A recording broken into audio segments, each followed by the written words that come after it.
Halo Tribuners, bersama dengan saya Nila Irda dalam live update spesial launching Tribun Papuabarat.com. Live update spesial launching Tribun Papuabarat.com ini akan menampilkan laporan dari 34 provinsi di Indonesia. Tribun Papuabarat.com merupakan portal Tribun yang ke-65 sekaligus melengkapi jaringan Tribun di seluruh provinsi di Indonesia. Rangkaian acara peluncuran Tribun Papuabarat.com juga menggelar talk show nasional yang bertemakan membangun pariwisata modern di Papua Barat yang menghadirkan sejumlah kepala daerah dan stakeholder yang digelar secara langsung di Papua Barat. Untuk mengawali launching Tribun Papuabarat.com, kita akan menyaksikan laporan pertama dari ujung barat Indonesia, yakni dari Provinsi Aceh.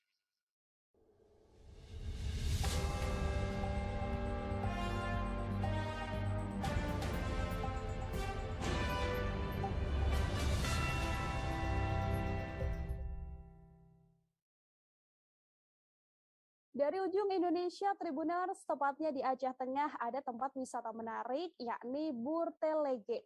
Gunung Telaga ini berada di ketinggian 1.450 meter di atas permukaan laut dan menjadi salah satu wisata paling viral di Tanah Gayo, Aceh Tengah. Dari wisata satu ini, Anda bisa menikmati bersuah foto dengan latar hutan pinus, danau, gunung, dan juga wajah kota Aceh. Bagaimana indahnya wisata Burtelege ini? Selengkapnya kami hadirkan untuk Anda.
Bismillahirrahmanirrahim. Assalamualaikum warahmatullahi wabarakatuh.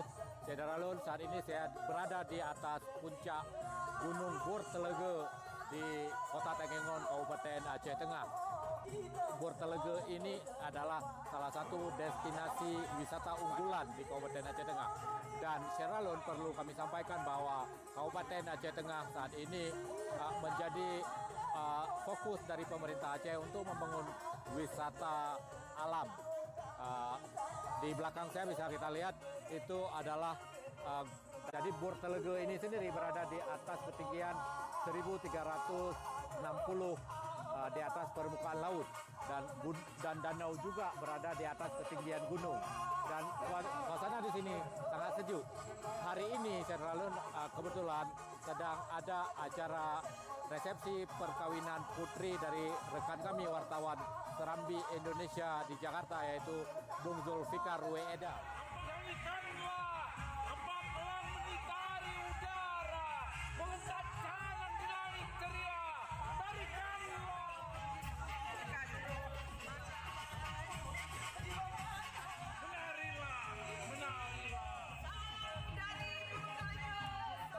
Zainal Arifin M. Nur, pemimpin redaksi harian Serambi Indonesia, mengucapkan selamat atas peluncuran tribunpapuabarat.com.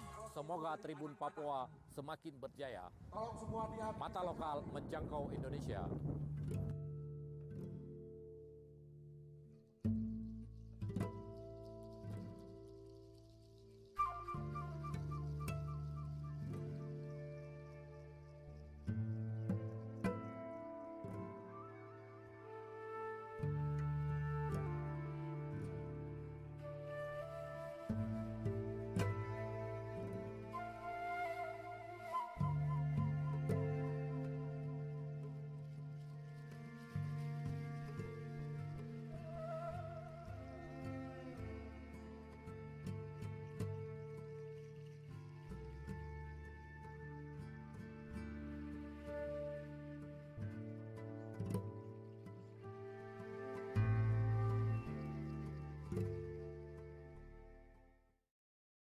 Dari Aceh, Tribuners, kita bergeser sedikit ke Sumatera Utara.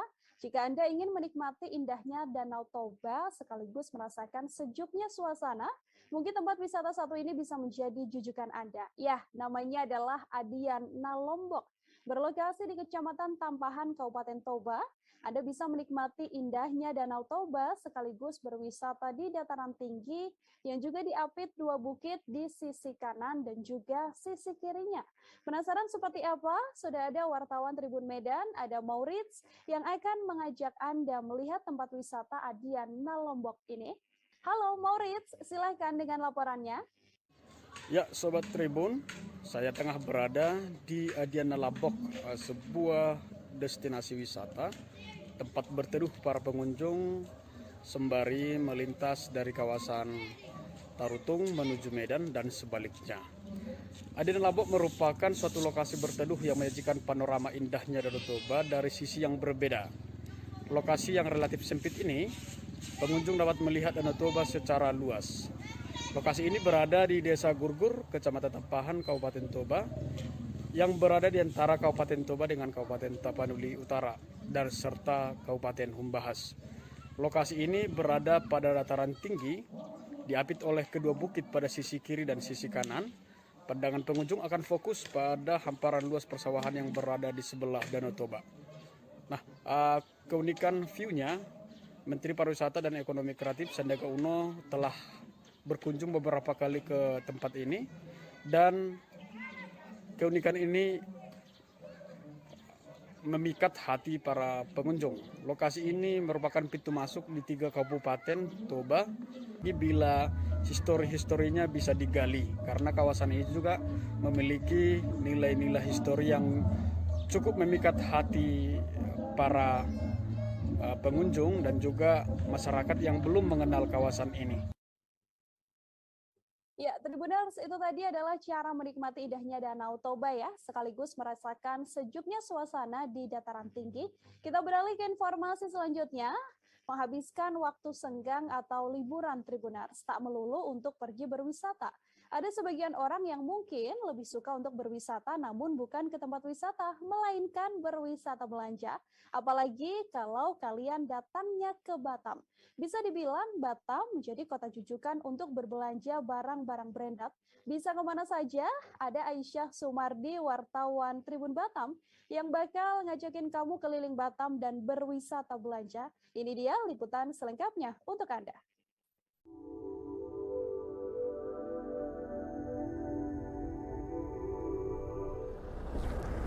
Halo Tribuners, bersama aku Aisyah Sumardi, dan hari ini aku akan menjadi tour guide kalian untuk mengunjungi wisata belanja yang ada di Kota Batam. Seperti apa keseruannya? Ikuti perjalanan aku yuk! Tribuners, saat ini kita sedang dalam perjalanan menuju tempat wisata perbelanjaan pertama yang kita datangi, yaitu daerah pusat perbelanjaan Nagoya Hill. Lokasi Nagoya Hill ini beralamat di Jalan Tengku Umar, Lubuk Baja di pusat kota Batam. Di sini banyak terjual barang-barang branded, tas, sepatu, parfum, juga banyak tersedia di sini nih Tribuners.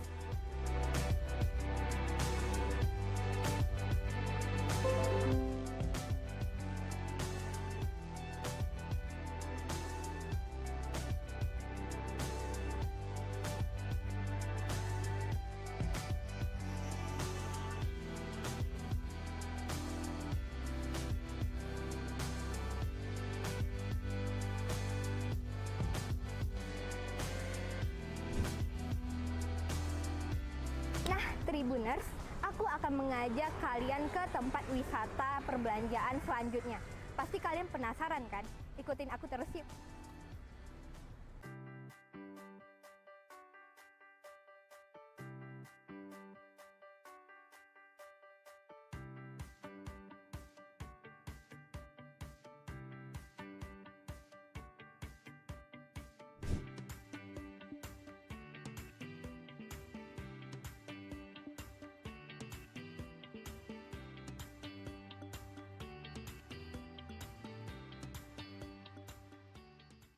Nah, Tribuners, kali ini aku sedang berada di pusat perbelanjaan Second Aviary.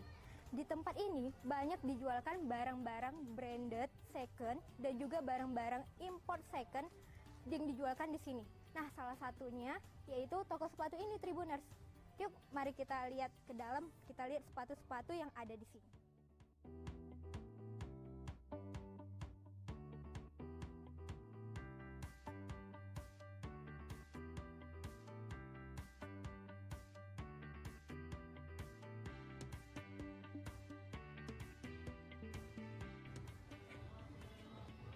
Halo Bapak, permisi. Kenalin dong Pak, namanya siapa? Saya Muhammad Rian. Muhammad Rian. Bapak di sini sebagai apa? Saya sebagai karyawan sini. Oh, sebagai karyawan. Pak, boleh nanya-nanya dikit tentang sepatu yang ada di sini? Nah, untuk sepatu yang ada di sini Pak, kisaran harganya itu berapa sampai berapa Pak?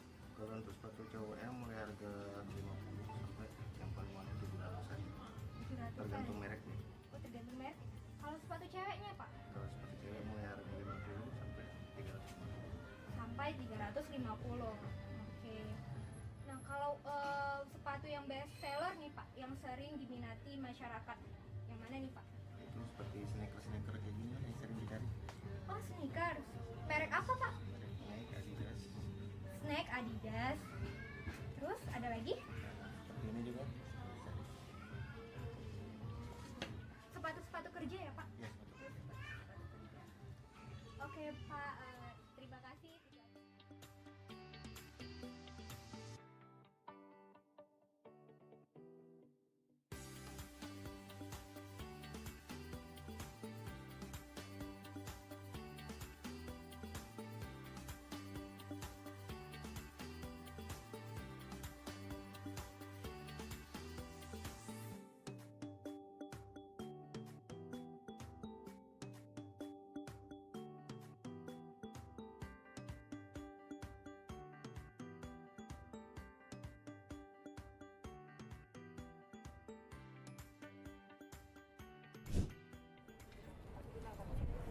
Nah, Tribuners, tidak terasa ya, sudah 1 harian saya menjadi tour guide kalian semua dan menemani kalian semua berjalan-jalan di kota Batam ini. Nah, terakhir nih Tribuners, saya akan mengajak kalian untuk bersantai dan juga menikmati sunset, terus juga bisa melihat negara Singapura dari kejauhan kota Batam pastinya.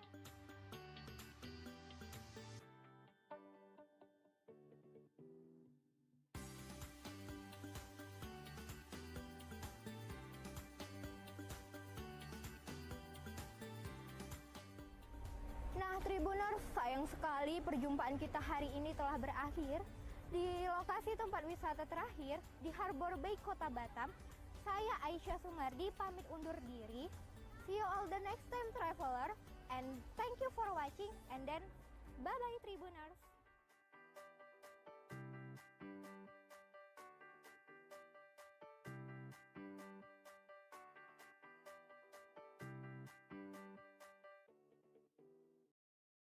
Gimana Tribuners? Jadi punya jujukan ya kalau misalnya kaum-kaum ibu nih atau mungkin anak muda yang kepengen berwisata belanja dan berburu barang-barang branded.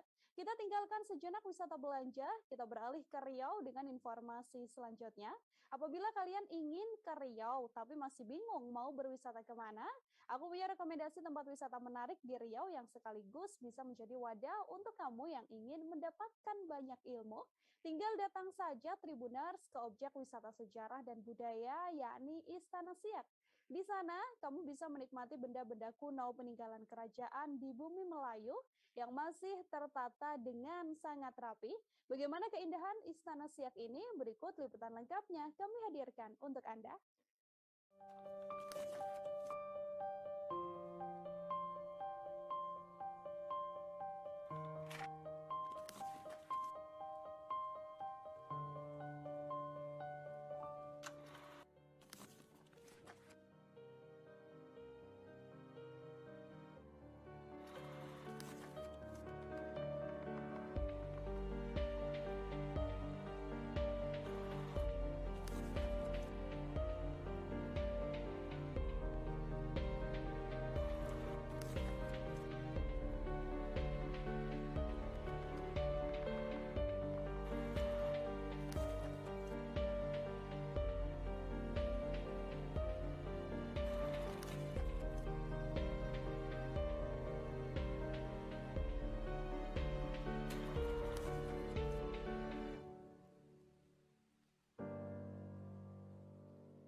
Assalamualaikum warahmatullahi wabarakatuh, rekan Tribuners semua se-Indonesia. Kali ini bertemu lagi dengan saya, Sarif Dayan, jurnalis dari tribunpekanbaru.com. Saya mengajak para Tribuners untuk berwisata. Saya kali ini menyambangi ke Kabupaten Siak Sindrapura, di mana di sini ada sebuah ikon yang paling terkenal dalam sejarah, terutama di Provinsi Riau, yakni Istana Siak yang ada di belakang saya. Istana ini dibangun sejak 1700-an dan sudah berusia lebih dari 300 tahun. Ini merupakan salah satu objek wisata bersejarah yang paling terkenal di Riau. Seperti apa isi dalamnya? Mari kita lihat.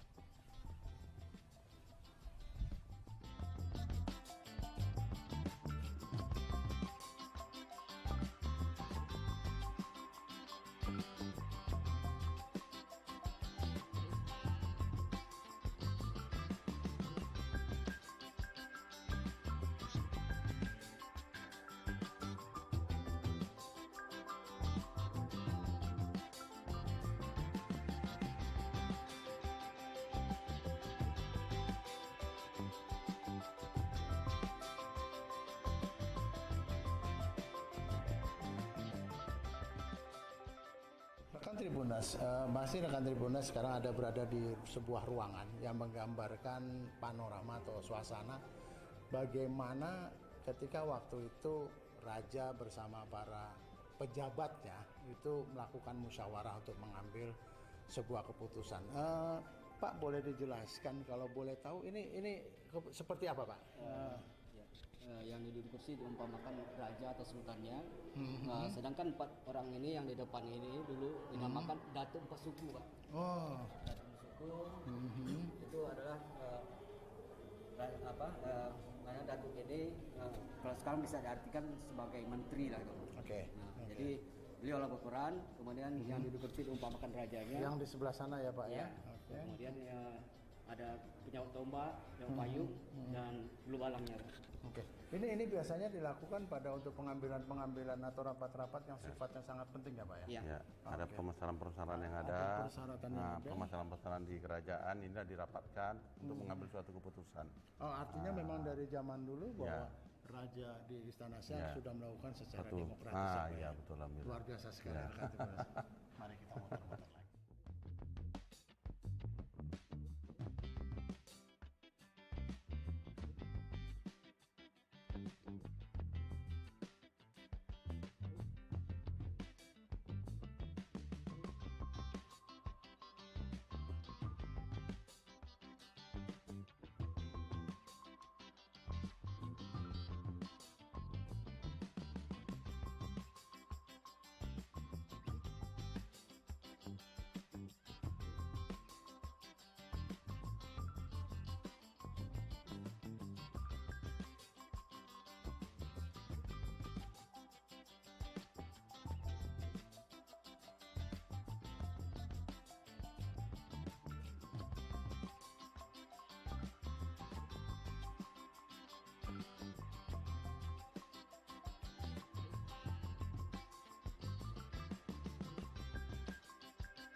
Rekan Tribuners, kali ini saya menuju ke sebuah ruang yang sampai sekarang katanya masih menjadi sebuah misteri.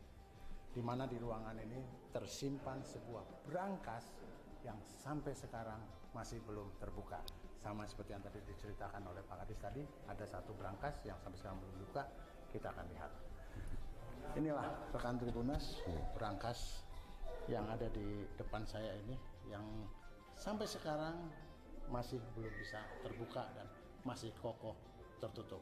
Kalau boleh tahu, apa pernah upaya untuk membuka brankas ini sendiri? Apakah sudah pernah dilakukan? Sudah pernah. Ada beberapa orang ahli besi yang mencoba pakai alat-alat, tidak bisa mampu juga karena ini baja mungkin bagi dia. Ya, terus memakai ilmu lain juga pernah, tidak mempan juga. Tidak mempan juga. Malah yang punya ilmu itu ketika dia. Nah, itulah dia. Jadi sampai sekarang ini masih tertutup masih dan tutup. boleh dibilang masih misteri. Masih Ada apa misteri. di dalamnya? Ya, apa di dalamnya? Kita pun tak tahu. Dan ini juga merupakan salah satu yang kerap menjadi para tamu atau wisatawan penasaran untuk melihat seperti apa sih cerita-cerita tentang brankas yang belum pernah dibuka. Bangunan ini sendiri, rekan Tribuners, itu juga memiliki 2 lantai, di mana di samping saya di belakang ini ada lantai ke atas. Ada ruangan. Kalau boleh tahu Pak, ada ruangan apa Pak di atas Pak? Di lantai 2 difungsikan sebagai ruang tidur untuk kesultanan semasa ayah, kemudian juga difungsikan sebagai ruang tidur untuk para tetamunya. Jadi seandainya ada musyawarah tidak selesai dalam 1 hari, jadi para tetamunya tidur, nginap di lantai 2. Penginapan. Rekan Tribuners, tangga ini sendiri merupakan besi padi yang luar biasa, dan ini usianya sama seperti 300 tahun juga. Dari istana ini sendiri 300 tahun lebih ya Pak. Inilah bentuknya, dan dari dulu tidak ada perubahan. Asli seperti ini, hanya dilakukan pengecetan agar bisa terlihat lebih cantik. Mari kita lihat ya.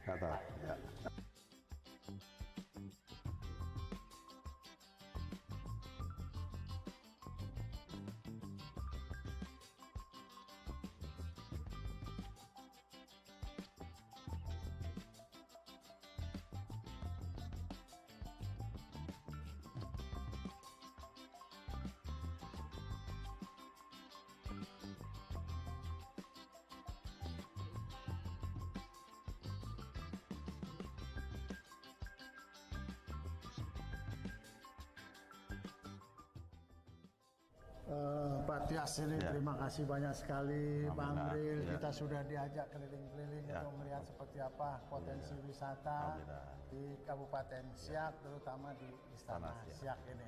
Luar biasa sekali di dalam. Jadi rekan Tribuners, kita lihat saja tadi bahwa begitu banyak potensi wisata, begitu banyak benda-benda bersejarah yang harus kita tahu tentang sejarah dari Istana Siak. Sekali lagi kami mengucapkan terima kasih, sukses selalu, semoga pariwisata di terutama di Siak ini bisa terus tumbuh dengan baik. Amin. Terima kasih banyak teman-teman. Terima kasih. Banyak. Mari Assalamualaikum. Waalaikumsalam.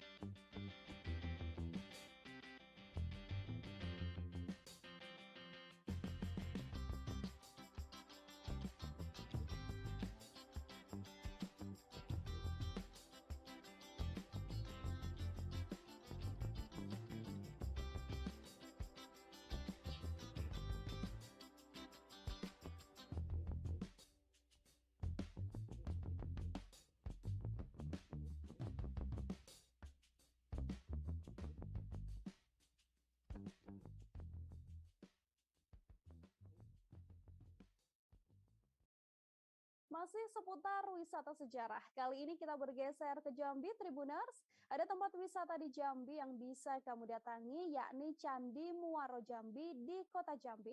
Candi Muaro Jambi yang disebut-sebut sebagai kompleks candi terbesar se-Asia Tenggara.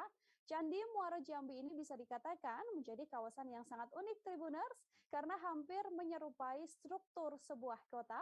Seperti apa keindahan Candi Muaro Jambi ini? Selengkapnya kami hadirkan untuk Anda.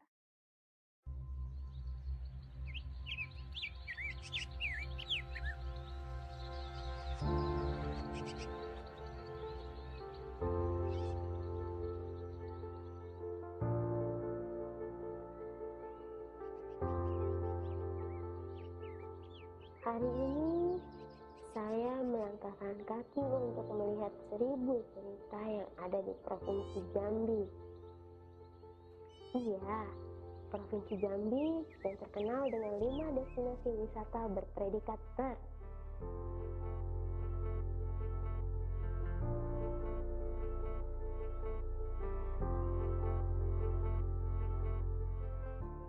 Dua di antaranya adalah Candi Muaro Jambi dan Geopark Merangin.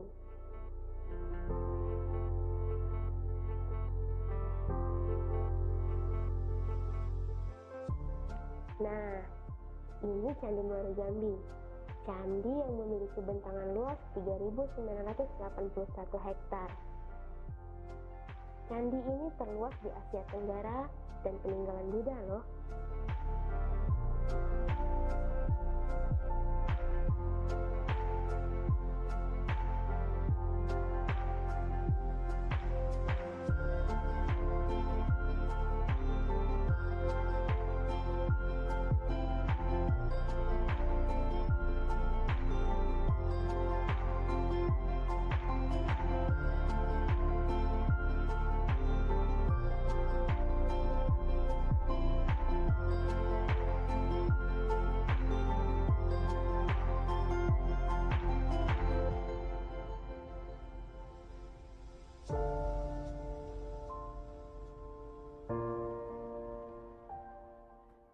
Letnan Inggris S.C. Clark pada 1820 yang menemukannya pada saat memetakan aliran sungai.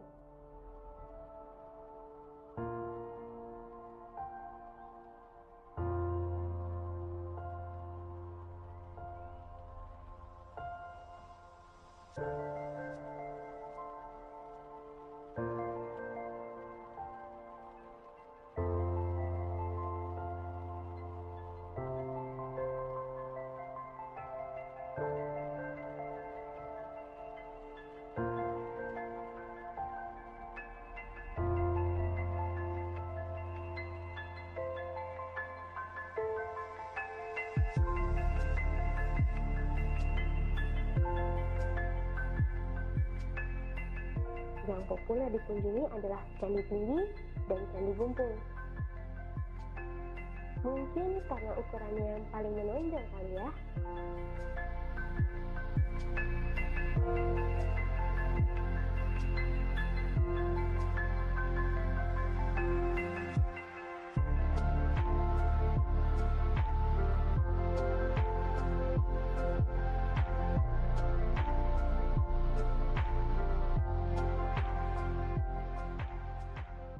Berjarak sekitar 20 km dari kota Jambi. Kita bisa berkunjung ke sini menggunakan bus Trans Sijinjai dari Bandara Sultan Taha. Ongkosnya cuma 5.000. Murah banget kan? Di candi, nantinya Tribuners bisa menyewa sepeda atau naik becak motor untuk berkeliling. Masih banyak menapo di percandian Muaro Jambi yang perlu diekskavasi. Menapo sendiri, tanah yang di bawahnya terdapat struktur candi dan belum diekskavasi.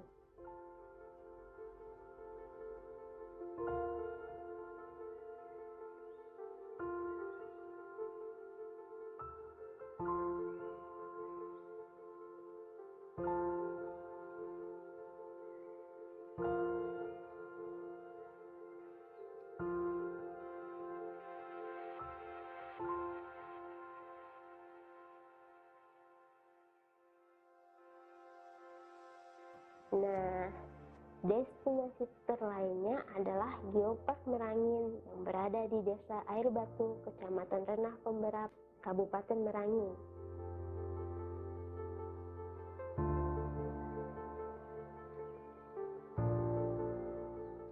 Kira-kira dari kota Jambi butuh sekitar 5 jam perjalanan.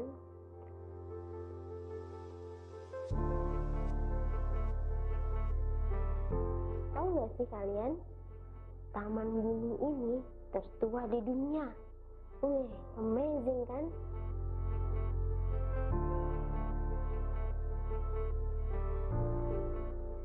Di sini ada juga fosil berusia ratusan juta tahun yang eksotis. Mulai dari fosil kayu, kerang, hingga tanaman bisa disaksikan di sini.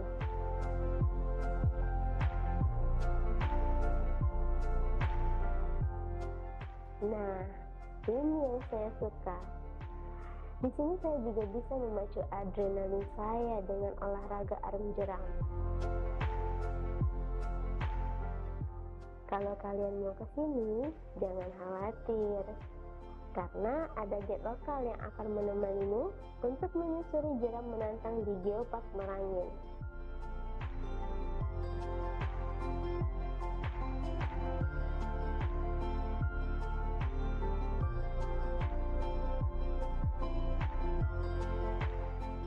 Seru bukan? Ayo ke Jambi.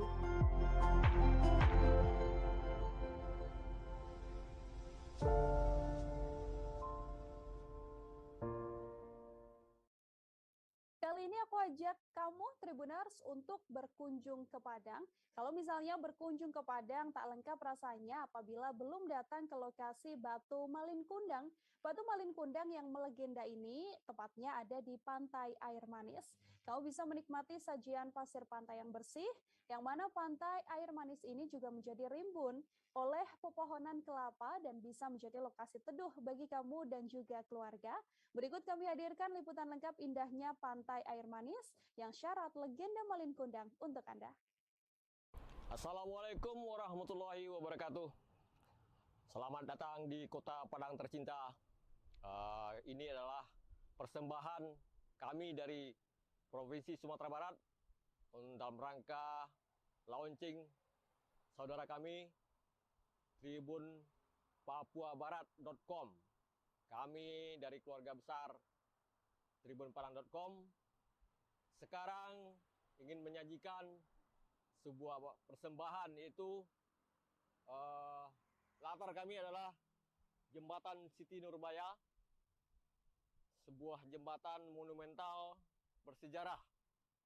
Adapun latar dari Siti Nurbaya adalah kisah novel romansa dari pujangga Melayu bernama Marah Rusli. Sebagaimana kita ketahui, kisah Siti Nurbaya ini merupakan berangkat dari novel berjudul Kasih Tak Sampai. Jadi sebagaimana kita ketahui ini adalah ide yang muncul untuk membangun jembatan Siti Nurbaya yang didirikan semenjak tahun 1995.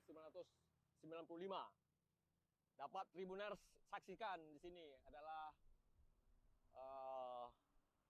monumen yang kokoh dan latar belakang Gunung Padang, Kemudian kita juga lihat wisatawan di sini luar biasa berkunjung. Ada yang dari luar provinsi juga ingin menyaksikan panorama alam di Kota Padang, ibu kota Provinsi Sumatera Barat. Jadi silakan kita amati bersama-sama jalan menuju ke Jembatan Siti Nurbaya. Itu apabila malam hari kerlap-kerlip warna-warni lampunya sangat semarak.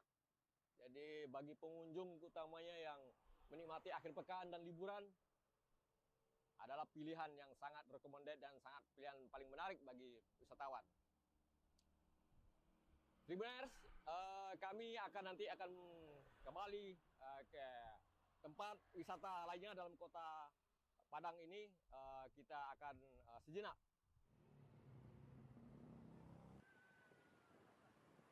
Baiklah Tribuners, saat ini kita berada di kawasan Pantai Air Manis, Kota Padang, Provinsi Sumatera Barat. Tempat saya berdiri ini adalah jembatan menuju ke titik revitalisasi dari bangkai kapal Malin Kundang yang juga sebagai objek wisata di kawasan Pantai Air Manis, Kota Padang ini. Terlihat para pengunjung di kawasan wisata ini lumayan ramai. Sebagaimana kita ketahui adalah memang tujuan wisata Malin Kundang, sisa-sisa bangkai kapalnya adalah yang paling banyak diminati.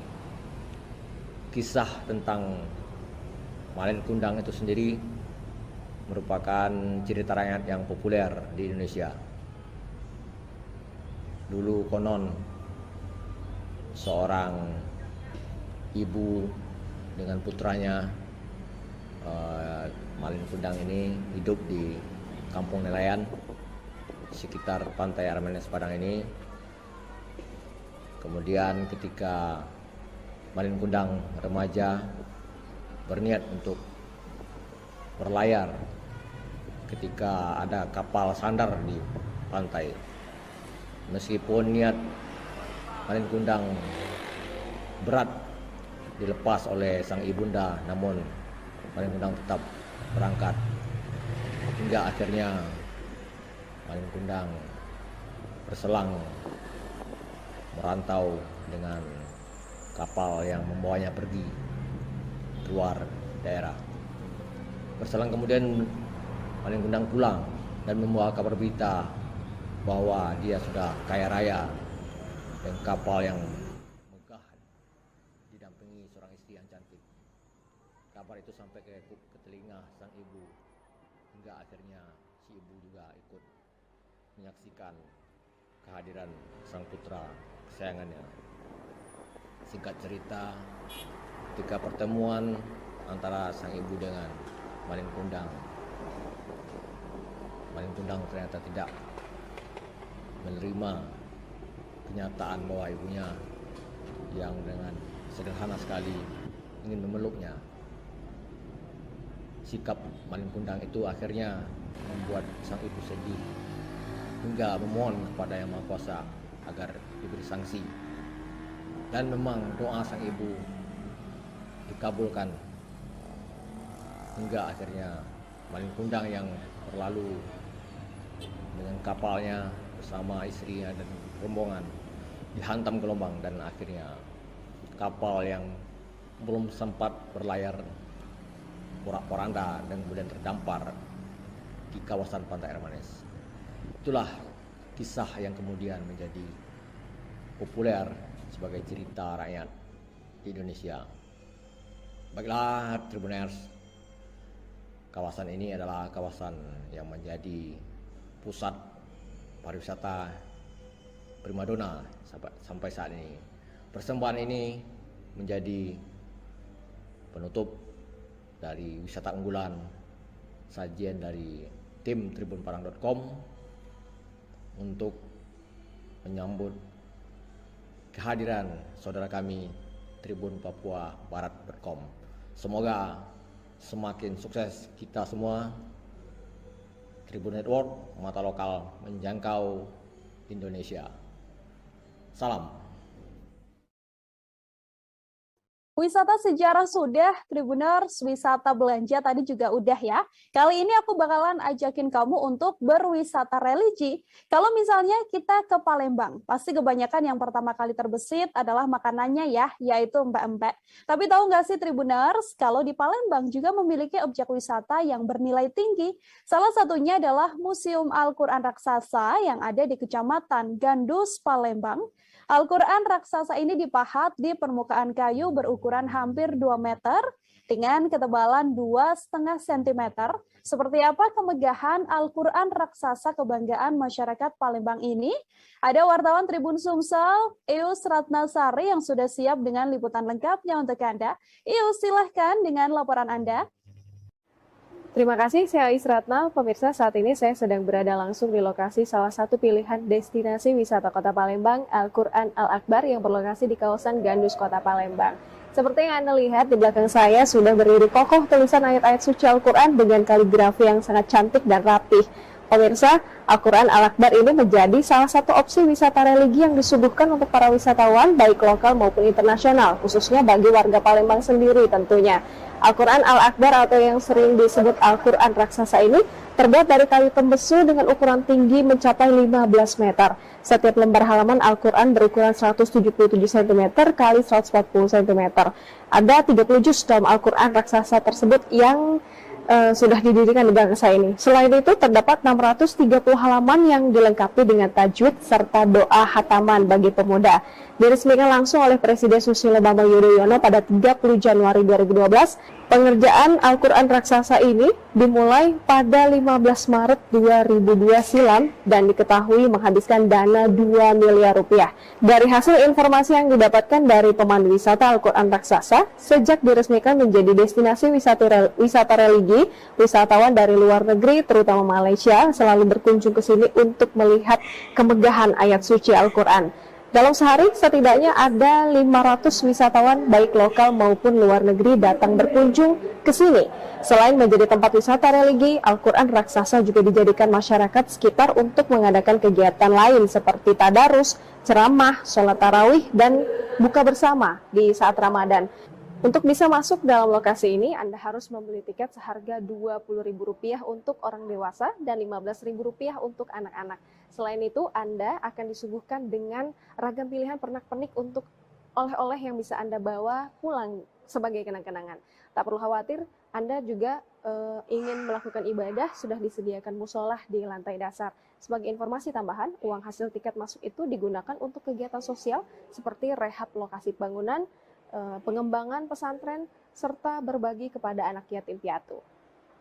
Demikian laporan saya dari lokasi Al-Quran Raksasa Palembang. Kita ke informasi selanjutnya dari Belitung, Tribuners. Berkunjung ke Belitung tak lengkap rasanya jika belum datang ke Pantai Tanjung Tinggi. Pantai ini adalah lokasi syuting dari film Laskar Pelangi. Pantai Tanjung Tinggi identik dengan batu granit besar di sekelilingnya. Selain itu, air laut jernih berwarna biru muda, pasir putih bertekstur lembut. Ada pula ombak yang bergerak tenang semakin membuat pengunjung betah untuk berwisata di tempat yang satu ini. Liputan lengkap bagaimana indahnya berwisata ke Pantai Tanjung Tinggi kami hadirkan untuk Anda. Halo Tribuners, kembali bersama saya Disa Ariandi, jurnalis Pos Belitung. Nah, pada edisi khusus 30 Juni 2022, launching tribunpapua.com, saya akan melaporkan langsung dari Pulau Belitung. Bebatuan granit yang cadas, terumbu karang yang indah, serta pasir yang putih menjadi andalan pariwisata di Pulau Belitung. Bagaimana keseruan ataupun keindahan dari Pulau Belitung ataupun pariwisata Pulau Belitung, saksikan liputan kami berikut ini. Di negeri Laskar Pelangi ini kami akan mengajak kalian menikmati keindahan pantai dan pulau yang sangat favorit ataupun yang sering menjadi kunjungan wisatawan Nusantara maupun wisatawan mancanegara. Nama pantainya yaitu Pantai Tanjung Tinggi. Pantai ini berada di Desa Tanjung Tinggi, Kecamatan Sijuk, Kabupaten Belitung. Lebih tepatnya sekitar 31 km dari kota Tanjung Pandan. Pantai yang dipenuhi dengan bebatuan granit berbagai ukuran ini identik memiliki pantai berpasir putih. Pantai ini pula pernah dijadikan tempat syuting film Laskar Pelangi dan Sang Pemimpi. Di pantai ini kalian bisa mandi dan berenang menikmati keindahan laut yang indah, menikmati keindahan karang, menikmati sunset maupun sunrise, ataupun hanya sekedar ingin berfoto bersama keluarga. Setelah menikmati keindahan pantai Tanjung Tinggi, kami akan mengajak kalian ke Pantai Tanjung Kelayang. Pantai ini tidak jauh dari Pantai Tanjung Tinggi atau berjarak sekitar 11 km dari Pantai Tanjung Tinggi. Pantai ini memiliki pendopo hingga pasir yang putih dan menjadi tempat perlintasan apabila wisatawan ingin beranjak ke Pulau Lengkuas. Pantai Tanjung Kelayang merupakan pantai yang memiliki julukan baru, yaitu sebagai salah satu geosite Belitung sama seperti Pantai Tanjung Tinggi. Sama seperti Pantai Tanjung Tinggi, di Pantai Tanjung Kelayang ini kalian juga bisa berenang di air laut yang jernih hingga snorkeling menikmati terumbu karang yang indah. Di Laut Tanjung Kelayang ini kalian juga bisa bermain kayak, jet ski, hingga paddleboard. Tapi lebih kebanyakan wisatawan bermain jet ski di pantai yang memiliki laut yang tenang ini. Dari Pantai Tanjung Kelayang kalian akan kami bawa melintas laut menuju Pulau Lengkuas. Untuk menuju pulau yang memiliki mercusuar ini terdapat berbagai pilihan yang bisa menjadi transportasi. Selain kalian bisa menyewa kapal bot dari Pantai Tanjung Kelayang, untuk menuju Pulau Lengkuas ini pula kalian bisa menyewa jet ski. Jika menggunakan kapal bot, kalian harus memakan waktu sekitar 30 menit dari pesisir Pantai Tanjung Kelayang. Namun jika menggunakan jet ski hanya memakan waktu sekitar 15 menit. Di Pulau Lengkuas kalian bisa diving, snorkeling di pinggir pulau, dan kalian juga bisa berenang menikmati jernihnya air laut, bermain pasir, maupun melihat birunya laut dari mercusuar. Nah, Tribuners dan sahabat Pos Belitung, perlu diketahui juga pulau ini merupakan salah satu ikon tempat kunjungan wisata di Belitung yang paling favorit loh. Nah, Tribuners, itu tadi liputan kami di lapangan bagaimana keseruan berwisata ke Pulau Belitung, melaporkan langsung dari Provinsi Bangka Belitung, Kabupaten Belitung. Disa Aryandi, jurnalis Pos Belitung, kembali ke studio. Kita beralih ke informasi selanjutnya dari Bengkulu, Tribuners. Bengkulu adalah bumi Rafflesia yang mana mekarnya bunga Rafflesia selalu dinantikan dan cukup menarik masyarakat hingga wisatawan yang datang. Hampir setiap daerah di Bengkulu memiliki bunga Rafflesia yang berbeda-beda. Keberadaan Puspa Langka di sana sangat bisa berpotensi mendongkrak pendapatan masyarakat lewat pariwisata.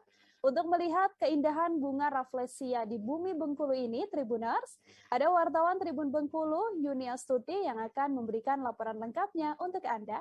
Halo Yuni, silakan dengan laporannya. Halo Tribuners, berjumpa lagi bersama saya Yuni Astuti, reporter tribunbengkulu.com. Nah, tepat di samping saya ini sedang mekar-mekarnya bunga Rafflesia, Tribuners, di mana bunga Rafflesia ini merupakan bunga terbesar di dunia, Tribuners. Oke, untuk lokasinya ya Tribuners, bunga Rafflesia ini berada di kawasan hutan lindung Rek 5, Bukit Daun, Taba Penanjung, Bengkulu Tengah, Provinsi Bengkulu, Tribuners. Tribuners, untuk diketahui bahwa mekarnya bunga Rafflesia ini merupakan momen yang sangat langka, Tribuners, karena bunga Rafflesia ini berumur hanya 1 minggu. Jadi setelah 1 minggu dia akan mati dengan sendirinya, Tribuners. Ngomong-ngomong mengenai mekarnya bunga Rafflesia ini, mungkin sekaligus penanda untuk menyambut tribunpapuabarat.com. Selamat untuk tribunpapuabarat.com. Perlu diketahui dan masih banyak orang yang mengira bahwa bunga Rafflesia ini itu sama dengan bunga bangkai. Pada dasarnya dan sebenarnya bahwa bunga Rafflesia dan bunga bangkai itu sangat berbeda, Tribuners. Nah, Tribuners, tepat di samping saya ini bisa Tribuners lihat di sini ada 5 kelopak, Tribuners. Nah, menurut penuturan Bapak Azhari tadi bahwa bunga Rafflesia di tahun 2022 ini yang paling langka memiliki 8 kelopak, Tribuners. Jadi alhamdulillahnya pas kita datang ke sini ini udah mekarnya ini berjumlah 5 kelopak nih, Tribuners, untuk bunga Rafflesia ini. Oke, Tribuners, untuk diketahui bahwa Bengkulu ini dijuluki sebagai Bumi Rafflesia, di mana salah satu tempat mekarnya bunga Rafflesia ini adalah di Provinsi Bengkulu nih, Tribuners. Untuk diketahui, Tribuners, bahwa bunga Rafflesia ini ditetapkan sebagai bunga nasional melalui keputusan Presiden nomor 4 tahun 1993 yang diteken oleh Presiden Soeharto, Tribuners. Bunga Rafflesia ini merupakan salah satu tumbuhan parasit. Jadi dia ini tumbuh di jaringan tumbuhan merambat dan tidak memiliki daun, sehingga bunga Rafflesia ini tidak berfotosintesis, Tribuners. Perlu diketahui, Tribuners, di sini juga hutannya masih sangat-sangat asri. Jadi Tribuners, kalau untuk ingin mengunjungi bunga Rafflesia ini di sini, itu akan membutuhkan sekitar 10 atau 15 menit dari atas tadi. Nah, itu akan membutuhkan waktu sekitar 10 atau 15 menit. Selanjutnya, Tribuners, nih. Tribuners bisa lihat nih, Tribuners.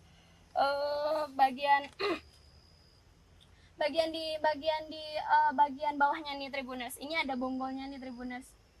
Nah, ini sangat-sangat bagus sekali ya, Tribuners. Dan untuk kalian untuk ingin melihat bunga Rafflesia ini, kalian harus memiliki stamina yang cukup energik karena akan menguras tenaga. Tapi setelah kalian melihat bunga Rafflesia ini, kalian akan mendapatkan kepuasan tersendiri. Oke, itu saja, Tribuners, dari saya Yuni Astuti melaporkan langsung dari kawasan hutan lindung Rek 5. Terima kasih. Berbagai destinasi wisata cantik Tribuners bisa Anda nikmati apabila Anda sedang berkunjung ke Lampung. Di antaranya adalah wisata Pantai Kalianda Resort.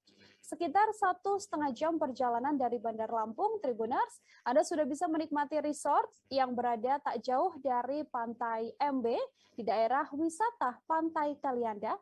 Di Kalianda Resort ini, kamu bisa berkemah, kemudian bermain jet ski, atau hanya sekedar duduk santai di kursi panjang untuk berjemur di pinggir pantai. Sudah ada Mutiara, wartawan Tribun Lampung, yang menyajikan informasi selengkapnya untuk Anda.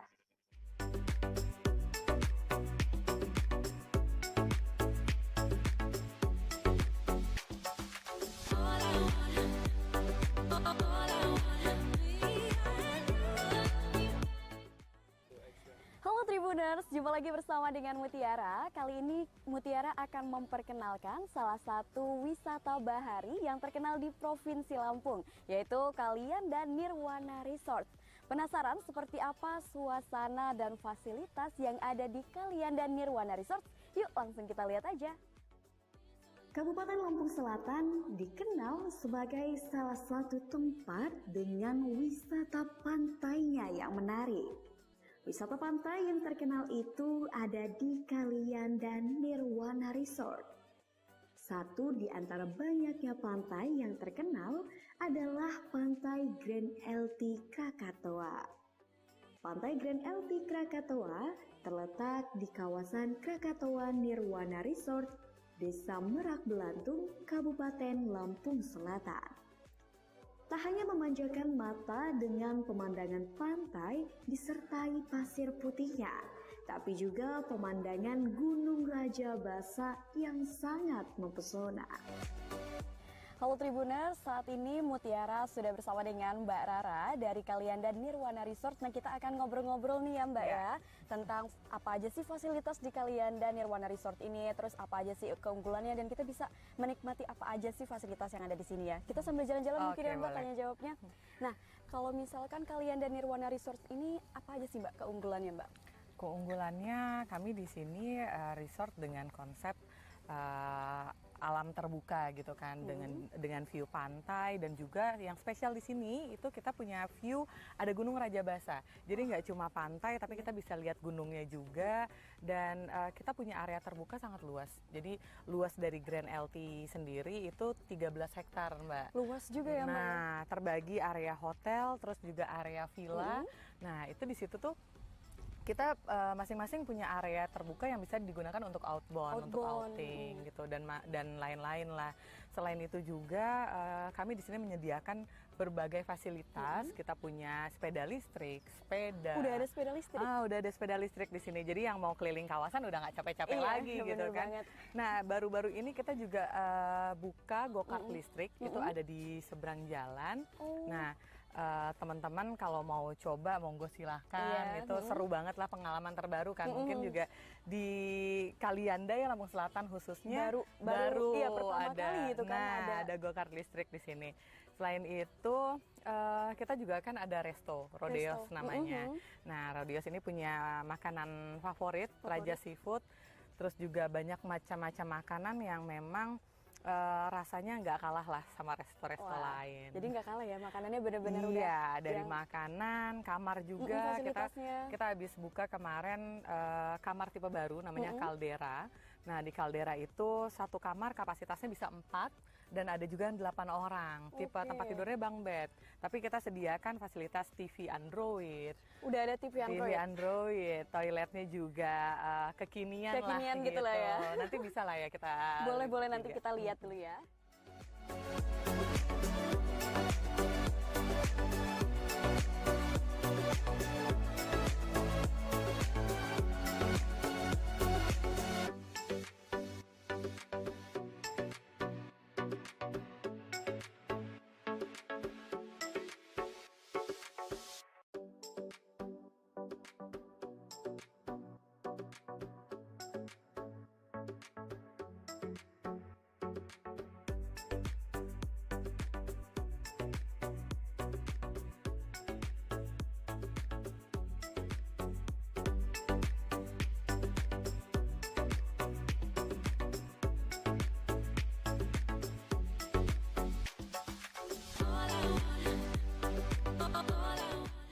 Nah, tadi kan kita sudah lihat suasana dan pemandangan di Kalianda Nirwana Resort, salah satu wisata bahari unggulan di Provinsi Lampung.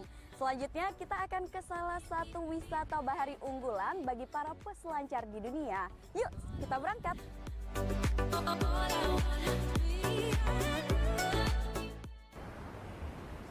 Nah, kalau tadi kita sudah lihat pantai di Lampung Selatan, kali ini kita sudah ada di pesisir barat.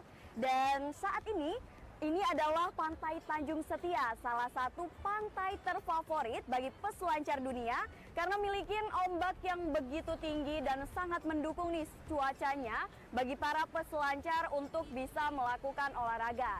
Nah, kebetulan saat ini sedang diadakan WSL Pro Cruise 2022 bagi para peselancar tingkat dunia dan diikuti oleh 17 negara. Wah, luar biasa kan? Nah, seperti apa sih kira-kira pemandangan dan suasana di Pantai Tanjung Setia ini? Yuk kita lihat. Kabupaten Pesisir Barat adalah kabupaten di Provinsi Lampung yang memiliki garis pantai sepanjang 210 km. Salah satu pantai yang terkenal di Pesisir Barat adalah Pantai Tanjung Setia. Pantai Tanjung Setia berlokasi di Desa Tanjung Setia, Kecamatan Pesisir Selatan, Kabupaten Pesisir Barat. Pantai ini menyuguhkan keindahan alam berupa pasir putih yang lembut dan ombak yang tingginya bisa mencapai 7 meter dengan panjang 200 meter. Maka tak heran jika Pantai Tanjung Setia menjadi tempat favorit bagi para peselancar dunia.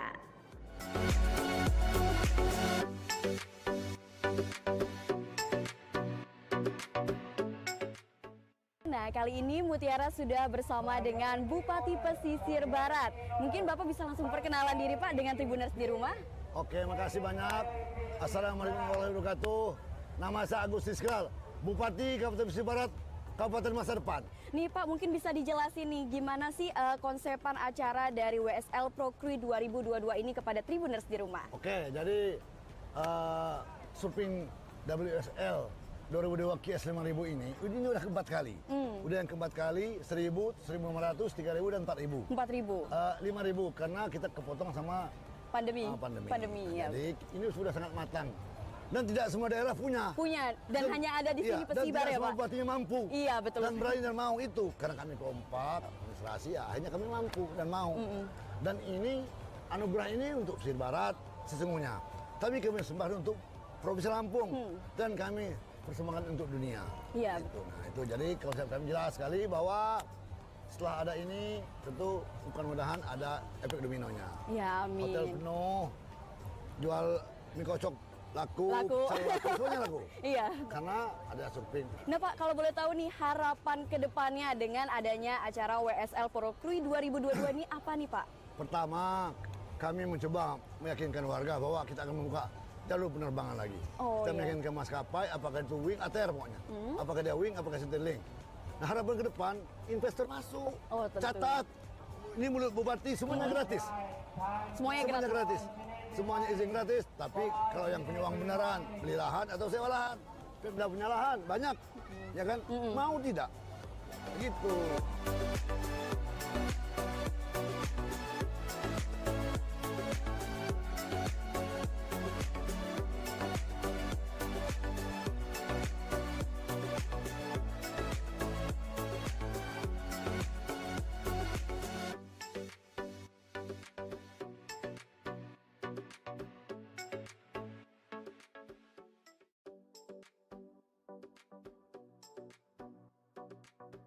Ya, tadi kita sudah lihat bagaimana pemandangan dan keindahan di pantai Tanjung Setia. Dan kita juga sudah jalan-jalan nih dari Lampung Selatan ke pesisir barat untuk melihat wisata bahari yang ada di Provinsi Lampung. Terima kasih untuk semua yang udah menyaksikan videonya dan kita tunggu kedatangannya di Provinsi Lampung.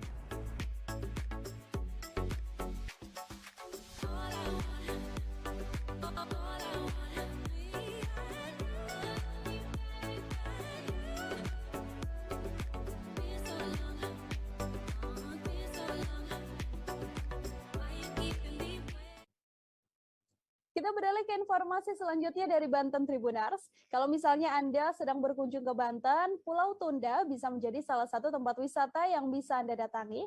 Pulau kecil yang letaknya ada di Teluk Banten ini menghadirkan spot snorkeling yang cukup indah dan juga menakjubkan.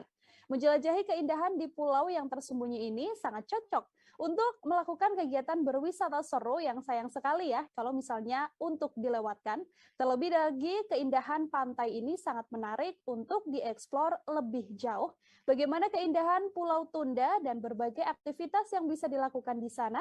Berikut kami hadirkan spesial untuk Anda liputan selengkapnya. Halo Tribuners, nah perjalanan yang cukup melelahkan dan sangat seru dengan panorama laut nan biru dan alunan ombak yang mengayun. Kini saatnya aku untuk mengajak Tribuners menjajaki petualangan penanaman terumbu karang. Namun sebelum Putia ajak Tribuners untuk menanam terumbu karang, aku hanya ingin mengingatkan nih supaya kita sama-sama saling menjaga keindahan alam Indonesia. Salah satunya dengan tidak merusak terumbu karang. Karena jika hal itu terjadi, maka semua ikan dan organisme laut lainnya yang tinggal di situ juga akan turut musnah. Yuk, yang eksotis serta terumbu karang yang indah akan terasa kurang lengkap jika tidak menjelajahi keindahan bawah lautnya. Keunikan berbagai terumbu karang dan aneka satwa laut turut menjadi daya tarik yang sayang sekali jika dilewatkan. Nah, aku mau ngajak Tribuner semua nih untuk menikmati keindahan bawah laut dari surga tersembunyi di utara Pulau Tunda ini. Penasaran kan? Check it out!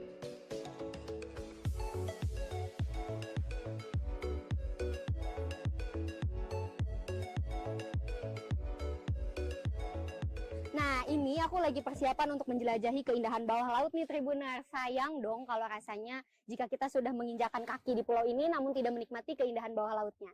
Nah, kali ini aku mau ngasih tahu juga nih kalau di Pulau Tunda ini ada 4 spot snorkeling yang sayang banget loh kalau dilewatkan. Spot snorkeling andalan di Pulau Tunda ini berada di spot Cemara 1 dan spot Cemara 2. Kedua spot ini bisa Tribuners coba terlebih dahulu. Di spot ini airnya jernih dan tenang sehingga Tribuners bisa leluasa melihat kehidupan di bawah air yang menawan.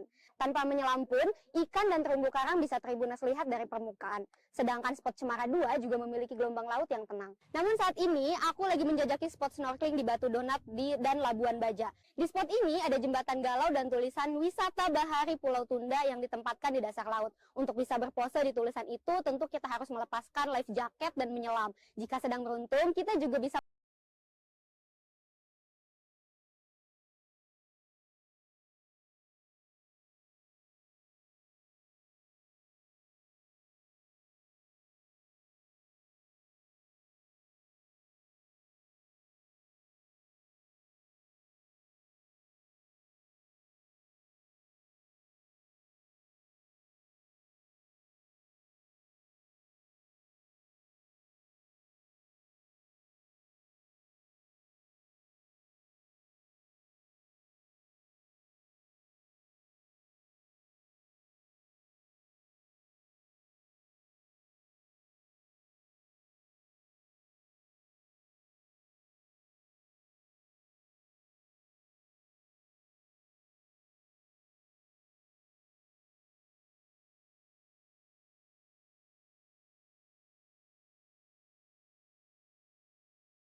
Tribuners, menyendiri atau menenangkan pikiran terkadang jadi salah satu pilihan yang tepat untuk melepaskan penat dari sibuknya aktivitas di ibu kota Jakarta. Kini tak perlu jauh-jauh, di utara Jakarta ada sebuah tempat wisata yang asyik untuk menjadi tempat rileks dan juga menyegarkan pikiran kamu. Nama tempatnya yakni Taman Wisata Alam Angke Kapuk. Di area ini juga dikenal sebagai kawasan konservasi mangrove di kota Jakarta. Di tengah tingginya gedung-gedung tinggi di ibu kota, penanaman mangrove juga kerap dilakukan di taman wisata satu ini, Tribuners. Sudah siap dengan laporannya, ada wartawan dari Warta Kota, Desi Selviani, yang akan mengajak Anda untuk healing dan menikmati indahnya wisata alam Angke Kapuk. Halo Desi, silahkan bisa digambarkan bagaimana indahnya tempat wisata yang ada tak jauh dari ibu kota ini? Ya, Sobat WK, saat ini saya tengah berada di kawasan ekowisata mangrove di Kapuk Muara, Jakarta Utara. Nah, di sini menjadi salah satu alternatif wisata di kawasan Jakarta. Nah, di kawasan wisata seluas 95 hektar ini, para pengunjung bisa melihat sejumlah hewan endemik di pesisir pantai utara Jakarta dan juga bisa memancing dan bisa berfoto-foto. Yuk, ikutin liputannya.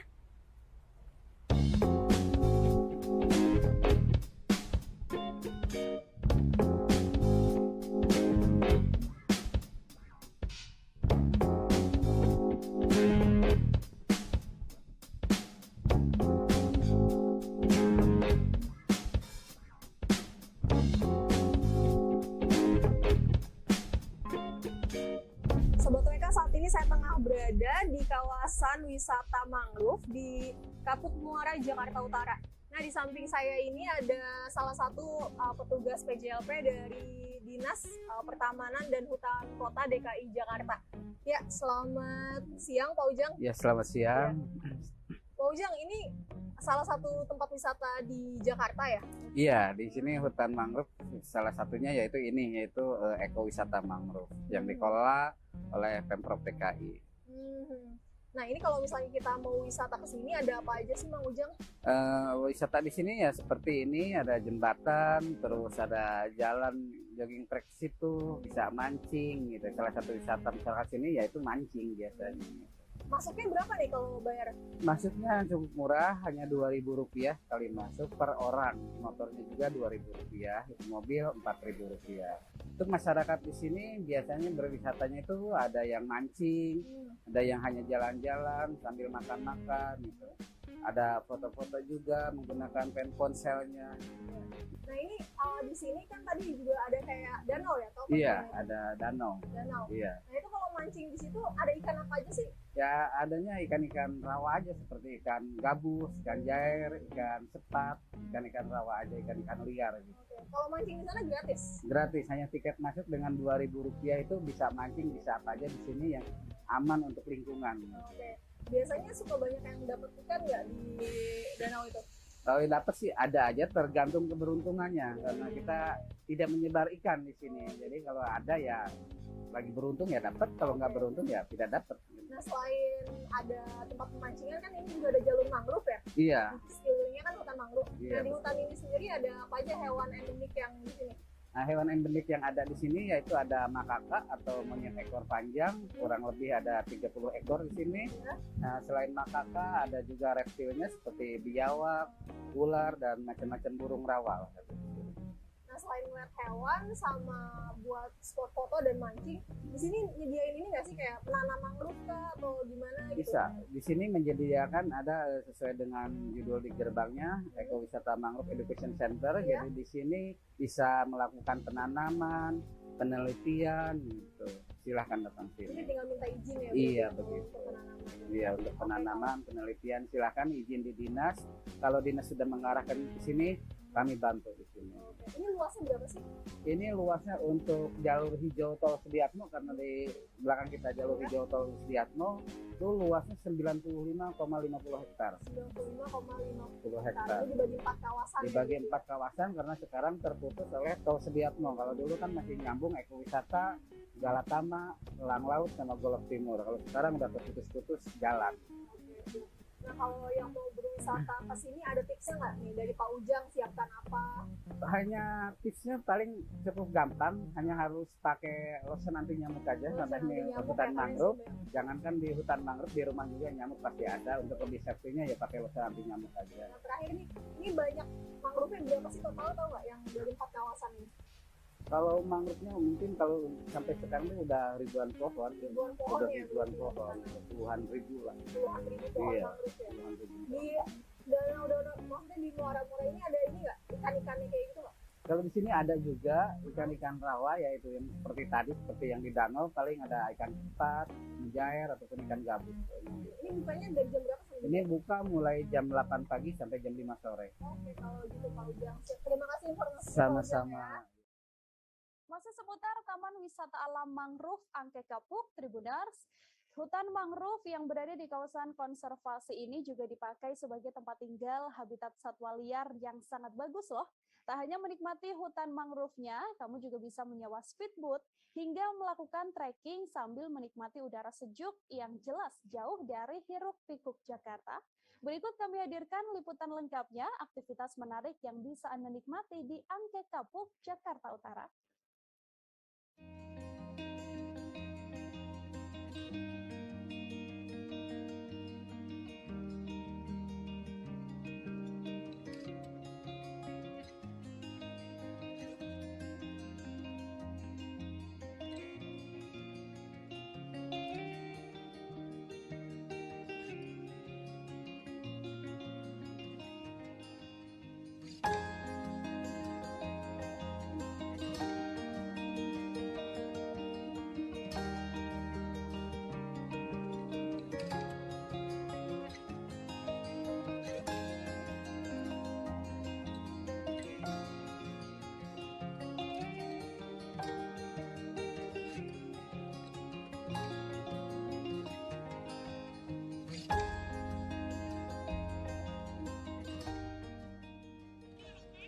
Taman Wisata Alam Angke Kapuk terletak di Kamal Muara, Jakarta Utara. Memiliki luas sekitar 99 hektar. Taman wisata alam ini menyuguhkan suasana yang hijau dan juga menyegarkan di tengah hiruk-pikuk kota Jakarta. Kalau ingin menghirup udara segar sambil menikmati waktu untuk rileks, datang ke tempat wisata ini bisa menjadi salah satu pilihannya. Sebagai kawasan konservasi, Taman Wisata Alam Angke Kapuk memiliki beberapa kelebihan. Salah satunya Anda bisa datang, melihat lebih dekat dan juga belajar tentang ekosistem mangrove dan juga terjun langsung dalam penanamannya.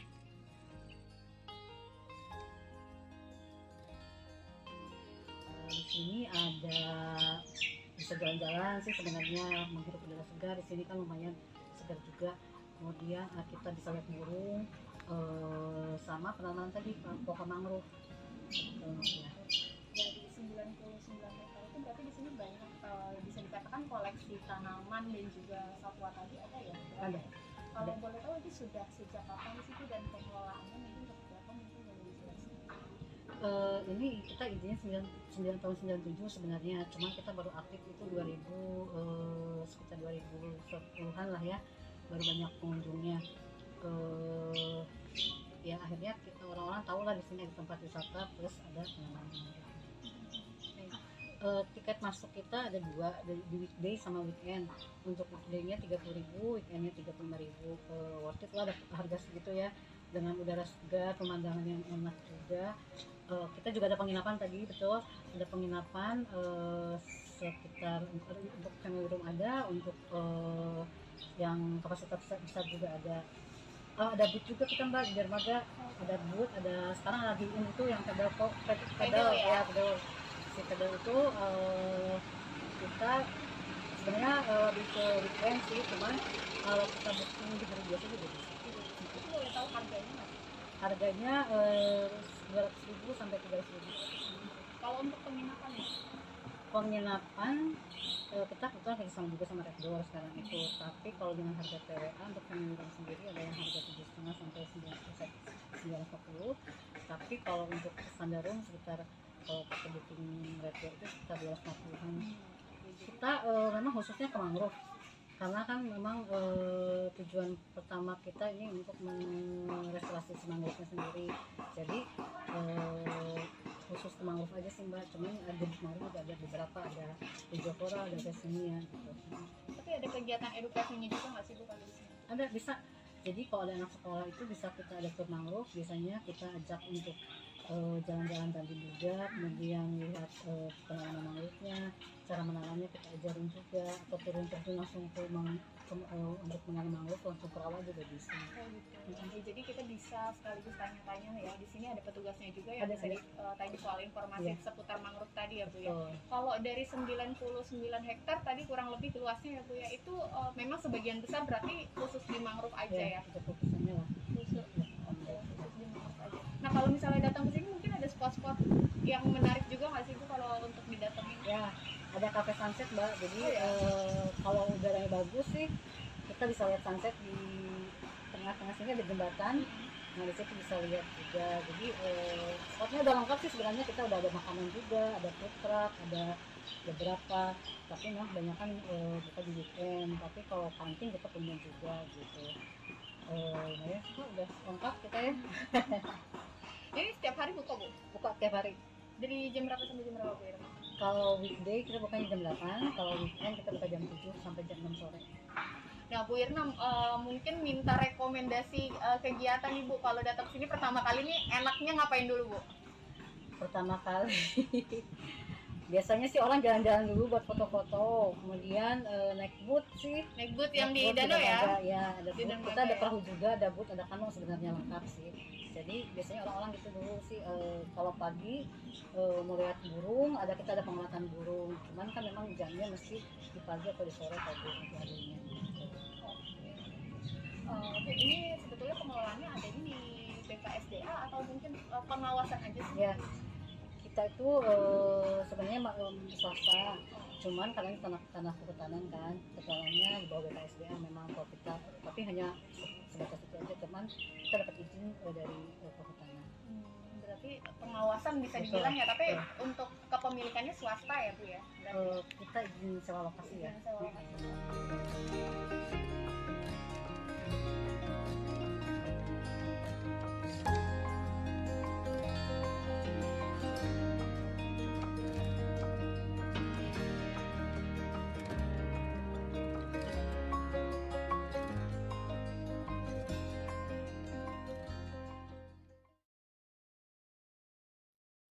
Dari Jakarta kita ke Bandung, Tribuners, hanya sekitar 50 km dari pusat kota. Kalau kamu ingin berkunjung ke Bandung, mungkin Jembatan Rengganis bisa menjadi pilihan destinasi. Kamu bisa menikmati sensasi melayang sepanjang 370 meter. Bahkan digadang-gadang jembatan gantung untuk pejalan kaki ini menjadi yang terpanjang se-Asia Tenggara. Mengunjungi wisata yang satu ini, kamu bisa menikmati pemandangan Kawah Situ Petengan. Berikut kami hadirkan liputan lengkapnya untuk Anda. Halo Tribuners, saya Putri Puspita dari Tribun Jabar. Kami kawan-kawan dari Jawa Barat mengucapkan selamat atas launchingnya tribunpapuabarat.com. Dan semoga dengan hadirnya Tribun Papua Barat ini bisa mewarnai keindonesiaan di grupnya Tribun Network. Nah, kali ini teman-teman dari Tribun Jabar ingin memberikan hadiah nih buat para Tribuners yang ada di Papua Barat, yaitu kita akan memberikan liputan soal Jembatan Rengganis yang sedang viral dan bagus banget nih, lagi viral dan lagi ramai banget di Jawa Barat. Yuk ikutin terus liputannya.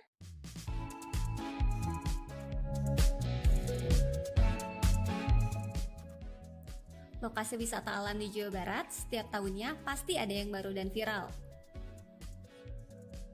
Wisata alam kali ini, jarak tempuhnya sekira 50 km dari kota Bandung. Jangan khawatir, ada tol Seroja. What happens after a press of a button? A small action for a better tomorrow. If you're curious about the whole story, check out LG.com.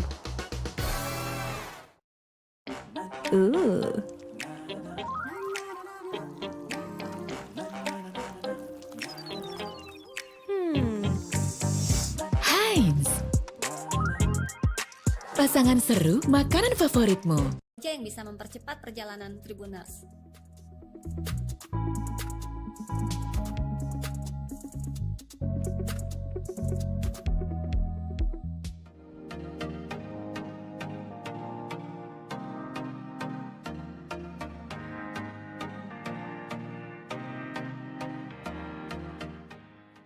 Sekarang saya sudah di Kawah Rengganis dan Jembatan Gantung yang sedang hits.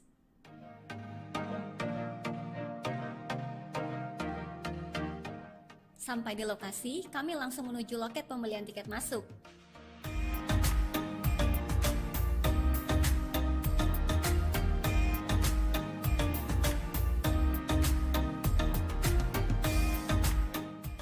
Petugas pun langsung memberikan rincian tentang harga tiket masuk dan fasilitas yang bisa dinikmati wisatawan.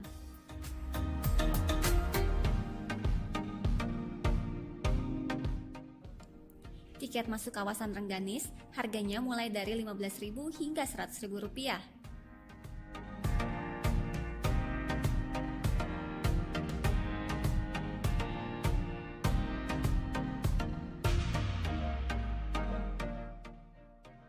Saat berada di Jembatan Gantung, wisatawan yang berkunjung harus mengikuti aturan dan arahan petugas agar aman dan selamat.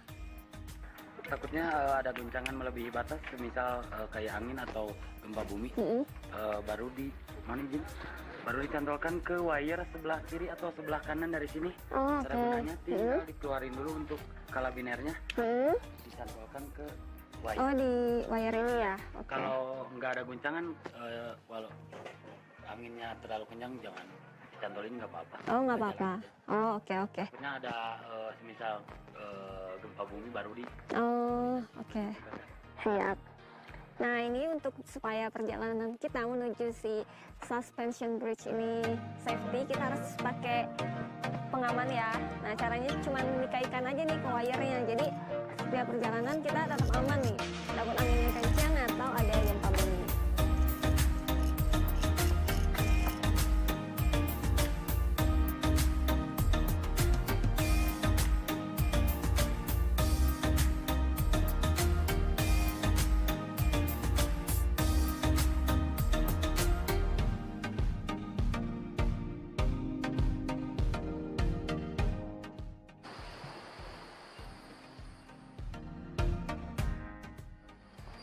Nah, sekarang saya sudah ada di tengah-tengah Jembatan Rengganis. Nah, kalian bisa lihat ya Tribuners, Jembatan Rengganis ini kenapa sih viral? Selain jembatannya yang memiliki panjang 337 meter ini, si suasananya juga bagus banget. Jadi banyak pohon-pohon hijau, udaranya masih sejuk, dan kalian juga bisa mendengar suara sungai dari Kawah Rengganis. Nah, selain itu juga makanya banyak orang yang seneng kan healing, jalan-jalan, pengen lihat yang hijau-hijau. Nah, makanya Jembatan Rengganis itu jadi ramai banget sama wisatawan.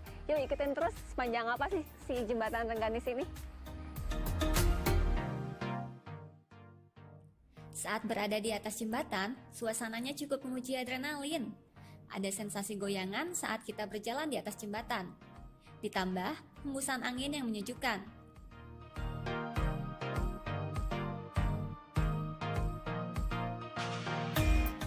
Nah, di sebelah kanan saya ini ada Kawah Rengganis nih Tribuners. Nah, Kawah Rengganis ini tuh menarik banget ya. Jadi buat kalian yang setelah melewati jembatan panjang ini pengen berendam, bisa langsung aja nih berendam di Kawah Rengganis. Kita bisa lihat juga ya, biasanya kan kalau kawah itu nggak boleh nggak boleh berenang ya. Tapi kalau di Kawah Rengganis ini pengunjung boleh berenang, terus bisa juga nih pakai belerang buat lululan gitu.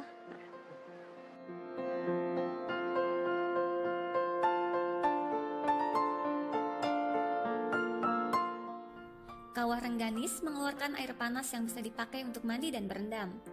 Seperti pemandian air panas alami pada umumnya, Kawah Rengganis Ciwidey yang mengandung belerang ini dipercaya dapat mengobati berbagai penyakit.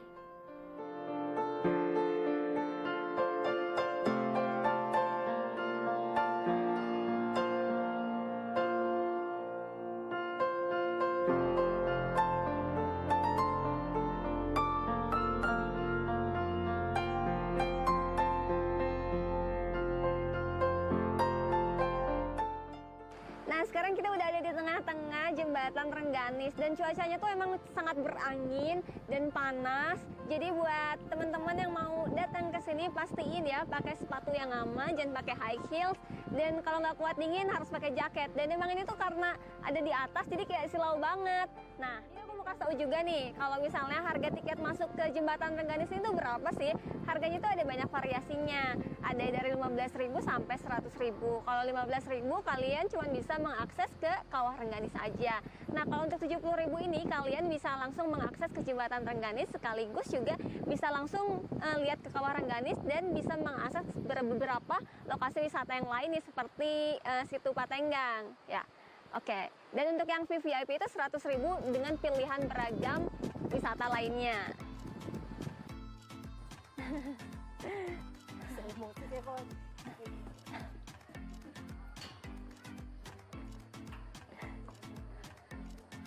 Tadi jadi fotografer dadakan.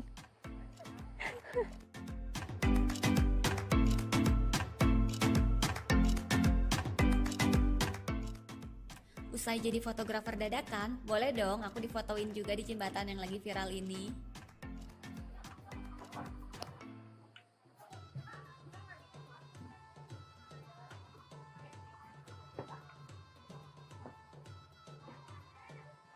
Nah, Tribuners, tadi kita udah lewatin Jembatan Rengganis yang panjangnya 370 meter. Nah, tadi seru banget ya, di tengah-tengah kita bisa lihat ada Kawah Rengganis, terus bisa foto-foto, udaranya sejuk.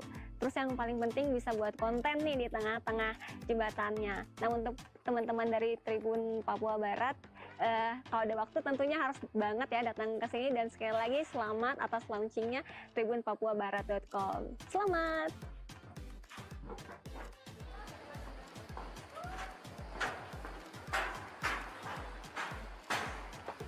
Kita buka dulu seatbeltnya ya. Oke. Nanti naik di pakai lagi. Oh, siap. Dah. Makasih. Ke arah kawah tuh. Kalau mau ke arah ke sana ya? Nanti dari ujung balkon ambil kiri lagi. Tempat wisata ini tetap ramai dikunjungi wisatawan loh, meskipun bukan di akhir pekan atau hari libur.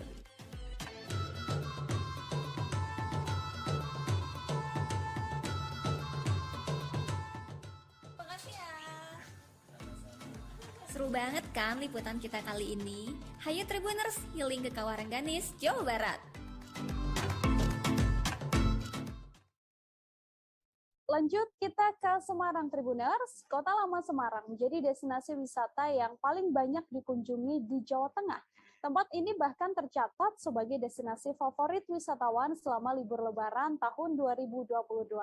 Untuk kamu yang memang belum pernah ke Kota Lama, tempat ini merupakan sebuah kawasan cagar budaya di mana terdapat gedung-gedung tua yang bersejarah, peninggalan Hindia Belanda yang berusia ratusan tahun. Menyusuri sudut-sudut Kota Lama Semarang terasa sangat mengasyikkan karena Anda bisa berjalan kaki dengan nyaman di area pedestrian yang telah tertata rapi.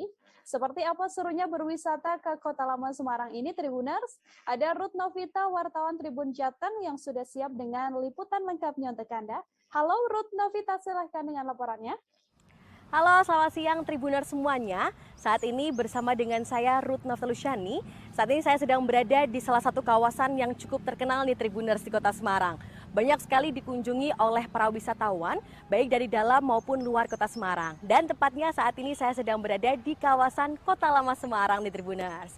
Nah, sebagai salah satu kawasan yang merupakan cagar budaya, kawasan Kota Lama ini menampilkan atau menawarkan bangunan-bangunan yang khas, bangunan-bangunan kuno dan juga bersejarah, tentunya dengan arsitektur khas Eropanya nih Tribuners. Seperti yang bisa dilihat di belakang saya ini ada salah satu bangunan yang cukup ikonik sekali untuk dikunjungi di Kota Lama, yaitu Gereja Belenduk.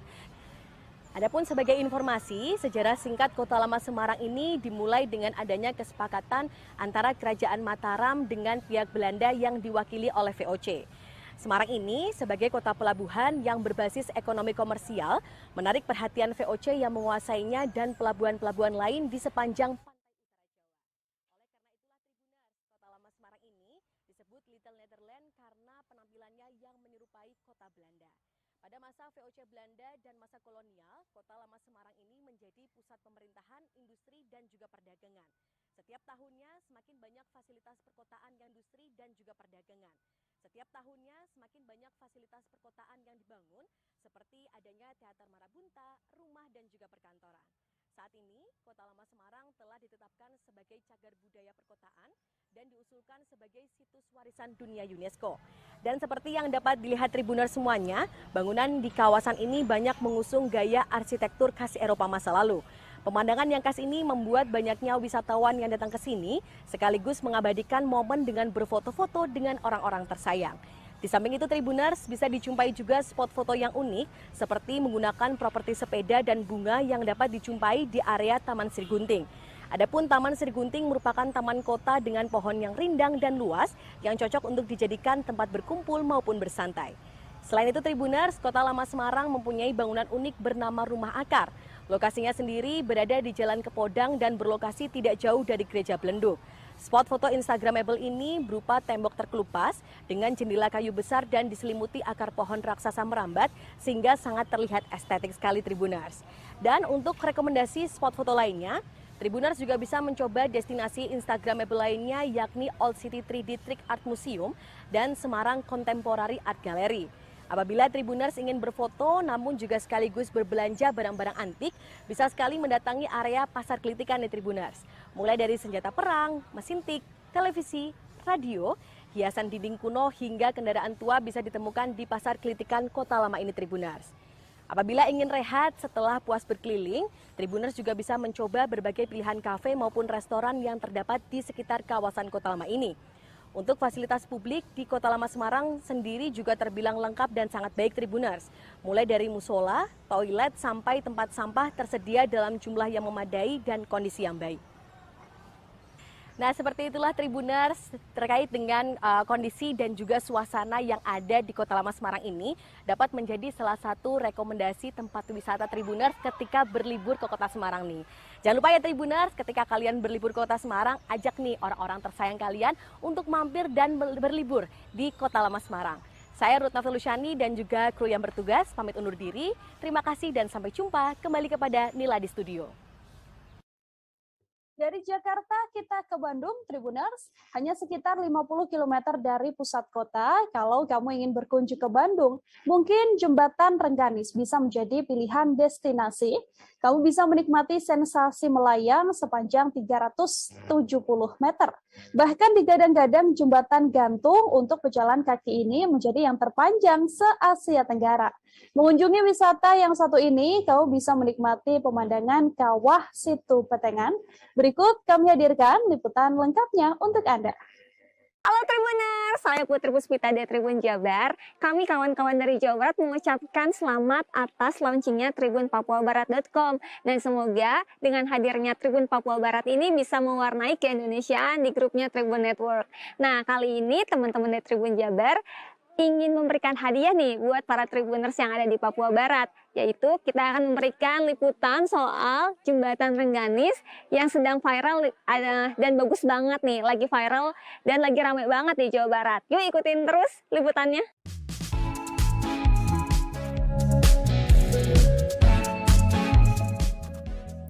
Lokasi wisata alam di Jawa Barat setiap tahunnya pasti ada yang baru dan viral. Wisata alam kali ini jarak tempuhnya sekira 50 km dari kota Bandung. Jangan khawatir, ada tol Seroja yang bisa mempercepat perjalanan Tribuners.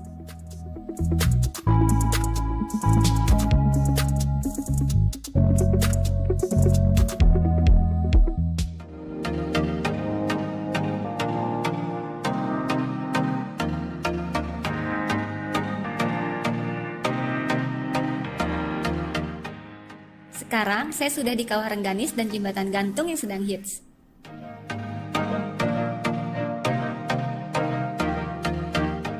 Sampai di lokasi, kami langsung menuju loket pembelian tiket masuk.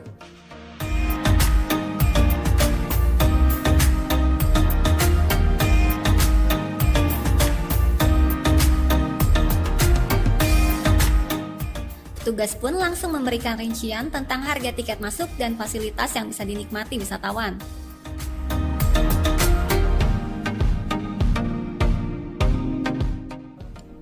Tiket masuk kawasan Rengganis harganya mulai dari Rp15.000 hingga Rp100.000.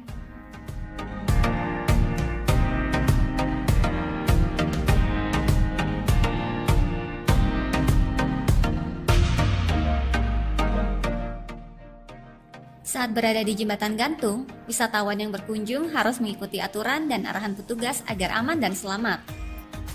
Takutnya ada guncangan melebihi batas, semisal kayak angin atau gempa bumi, baru dicantolkan ke wire sebelah kiri atau sebelah kanan dari sini. Cara gunanya tinggal dikeluarin dulu untuk kalabinernya, dicantolkan ke wire. Oh, di wire ini ya?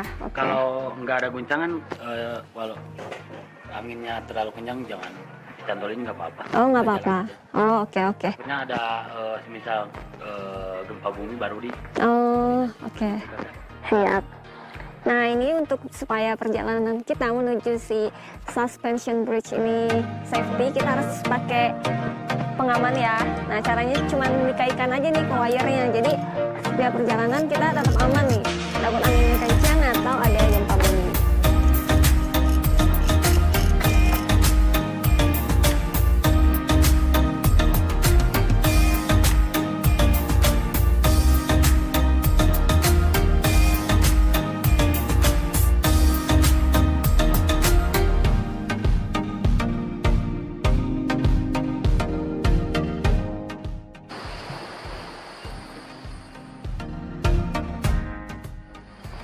Nah, sekarang saya sudah ada di tengah-tengah jembatan Rengganis. Nah, kalian bisa lihat ya Tribuners, jembatan Rengganis ini kenapa sih viral? Selain jembatannya yang memiliki panjang 337 meter ini, si suasananya juga bagus banget. Jadi banyak pohon-pohon hijau, udaranya masih sejuk, dan kalian juga bisa mendengar suara sungai dari kawah Rengganis. Nah, selain itu juga makanya banyak orang yang seneng kan healing, jalan-jalan, pengen lihat yang hijau-hijau. Nah, makanya jembatan Rengganis itu jadi ramai banget sama wisatawan. Yuk ikutin terus sepanjang apa sih si jembatan Rengganis ini. Saat berada di atas jembatan, suasananya cukup menguji adrenalin. Ada sensasi goyangan saat kita berjalan di atas jembatan. Ditambah hembusan angin yang menyejukkan.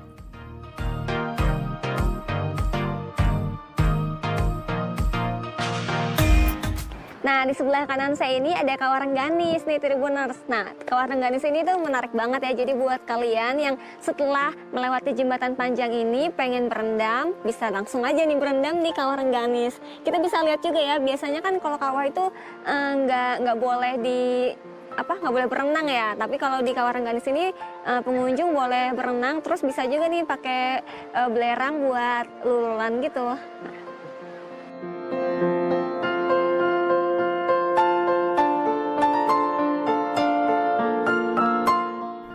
Kawah Rengganis mengeluarkan air panas yang bisa dipakai untuk mandi dan berendam.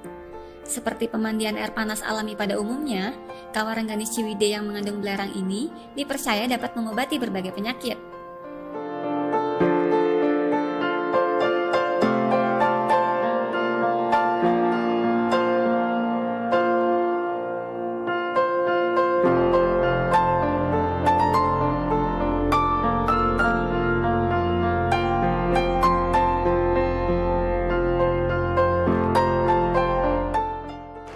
Sekarang kita udah ada di tengah-tengah jembatan Rengganis dan cuacanya tuh emang sangat berangin dan panas. Jadi buat teman-teman yang mau datang ke sini pastiin ya pakai sepatu yang aman, jangan pakai high heels, dan kalau nggak kuat dingin harus pakai jaket. Dan emang ini tuh karena ada di atas jadi kayak silau banget.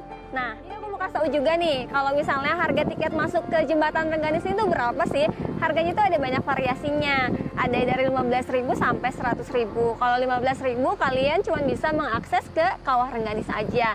Nah, kalau untuk 70.000 ini kalian bisa langsung mengakses ke jembatan Rengganis, sekaligus juga bisa langsung lihat ke Kawah Rengganis dan bisa mengakses beberapa lokasi wisata yang lain nih seperti Situ Patenggang ya. Oke. Dan untuk yang VIP itu 100.000 dengan pilihan beragam wisata lainnya.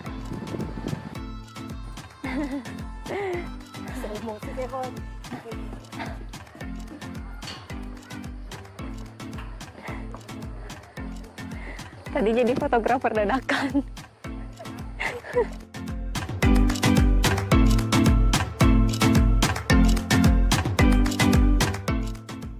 Usai jadi fotografer dadakan, boleh dong aku difotoin juga di jembatan yang lagi viral ini.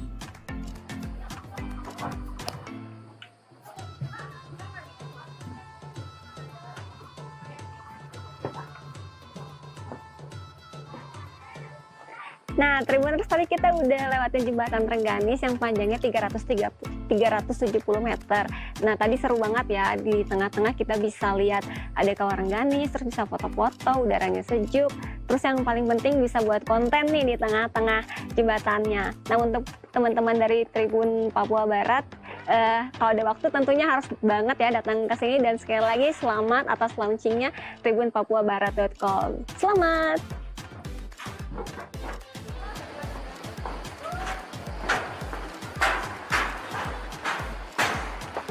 Kita buka dulu seatbeltnya ya. Oke. Nanti naik dipakai lagi. Oh, siap. Dah. Makasih. Ke arah kawah tuh. Kalau mau ke sana ya? Nanti dari ujung balkon ambil kiri lagi. Tempat wisata ini tetap ramai dikunjungi wisatawan loh, meskipun bukan di akhir pekan atau hari libur.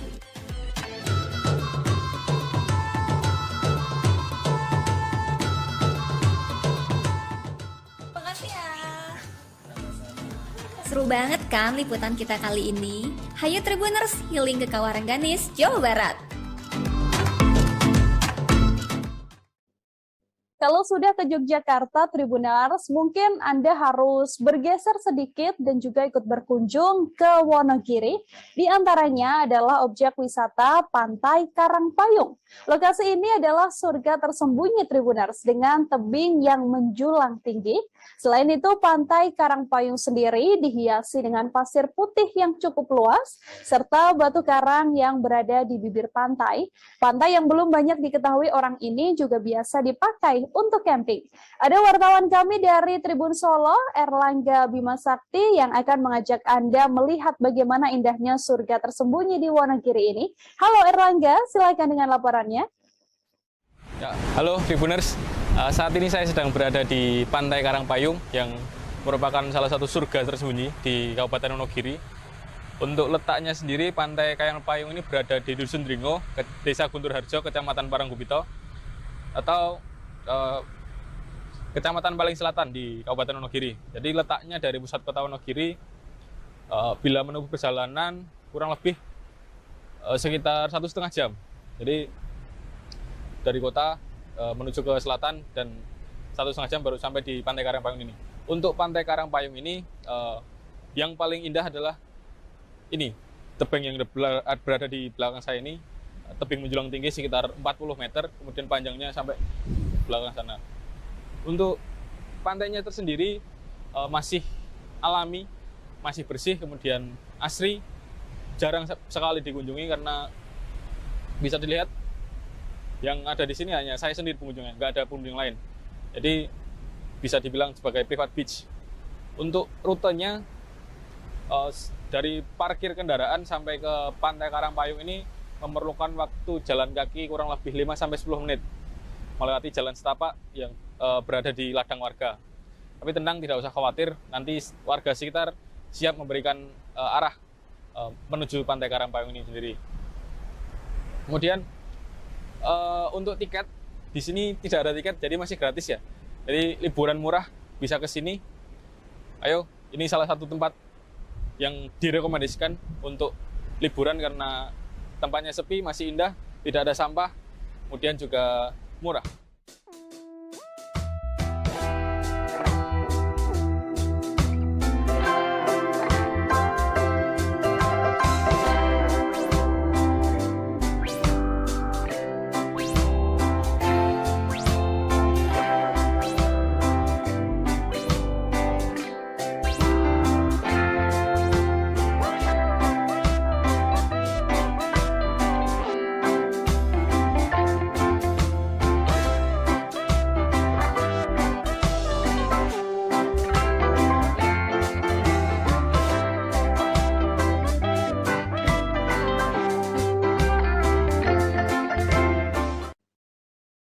Sudah ke pantai, kita coba gesernya ke wilayah pegunungan yuk Tribuners. Berwisata menikmati indahnya gunung, sekaligus melihat kawah atau hamparan pasir yang luas. Wisata alam Gunung Bromo jawabannya. Tak hanya bisa menikmati keindahan alamnya aja, kamu bisa menikmati wisata lain seperti berkuda, bermain pasir, hingga menikmati keindahan alam dengan jeep atau motor trail. Sejuta pesona lain dari wisata Gunung Bromo ini juga tak boleh kamu lewatkan. Selengkapnya berikut kami hadirkan liputannya untuk Anda.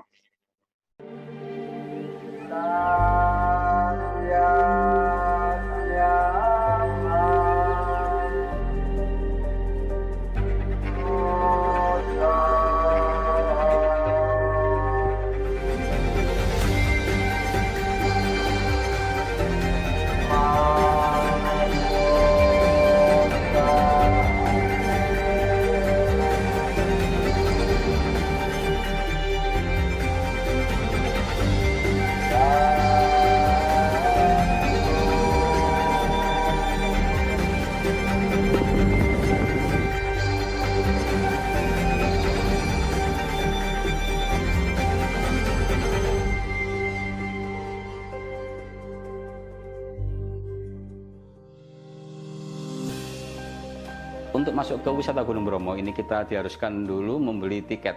Salah satu tiket ini bisa dibeli secara online karena memang dulu selama masa pandemi tiket hanya diberlakukan atau dijual secara online. Untuk tiket online ini seharga 29.000. Kemudian jika kita tidak sempat karena ini pandemi sudah reda, kita juga bisa membeli langsung di area wisata setempat. Jadi ini saya sudah dapat tiket yang kemarin kita booking secara online untuk bisa masuk ke wilayah kawasan area Gunung Pananjakan untuk melihat sunrise.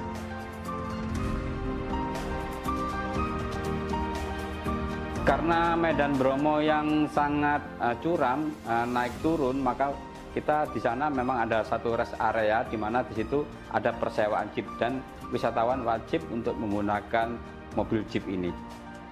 Gimana Pak, ini setelah pandemi ini kondisi di sini Pak? Ramai sekali, lumayan banget ya. Jadi sekarang sudah mulai bergerak lagi ya pariwisata di sini ya?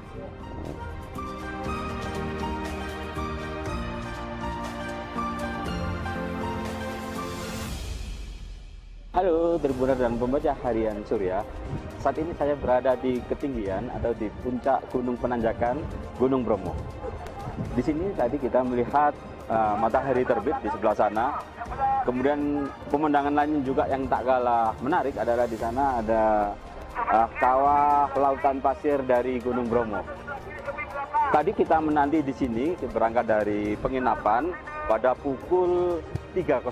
Jadi pukul 3.00 kita sudah naik jeep, kendaraan yang memang khusus untuk di wilayah Gunung Bromo ini. Kemudian kita berjalan kaki sekitar 1 kilo untuk mencapai puncak area ini. Dan yang perlu diingat kawan adalah tempat ini cuaca udaranya cukup dingin. Cuaca dengan suhu sekitar 14 derajat. Pemandangan lain dari Gunung Bromo ini selain di puncak Gunung Penanjakan 1, ini masuk wilayah Kabupaten Pasuruan. Sebetulnya banyak sekali view-view menarik lainnya dari wisata Gunung Bromo untuk melihat andalannya yaitu matahari terbit. Selain dari puncak Penanjakan 1, kita juga bisa melihat dari beberapa titik yang ada di Kabupaten Probolinggo, kemudian ada di Kabupaten Malang dan Kabupaten Pasuruan ini sendiri. Jadi banyak sekali poin-poin yang cantik untuk menyaksikan secara langsung keindahan Gunung Bromo.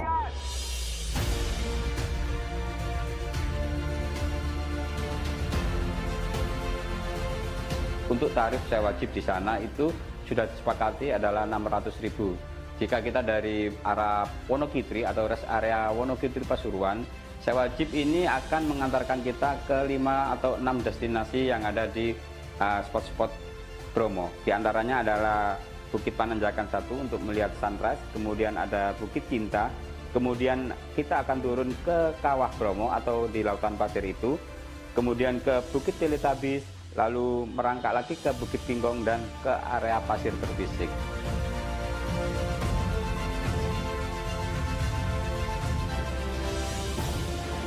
ke Gunung Bromo belum afdol kalau belum naik kuda. Jadi di Kelautan Pasir Bromo ini banyak sekali persewaan kuda. Kuda ini akan kita tunggangi bersama pemiliknya nanti mendampingi menuju ke kawah Gunung Bromo yang ada di sebelah sana. Ini adalah kuda-kuda persewaan sekali, banyak sekali di sini. Ini namanya Si Gading. Yuk Gading.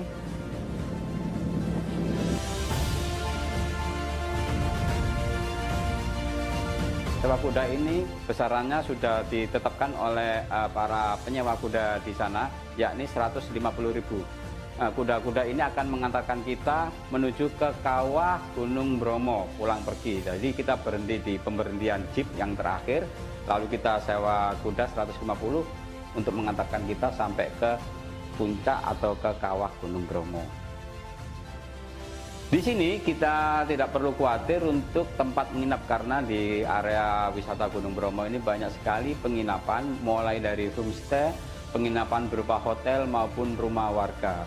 Kalau untuk penginapan hotel itu tarifnya antara 250, kemudian untuk homestay itu berkisar antara 200, kemudian untuk rumah warga yang bisa kita sewa juga itu 150. Dan jangan khawatir, meskipun rumah warga 150.000 per malam, di sana sudah disediakan juga air hangat.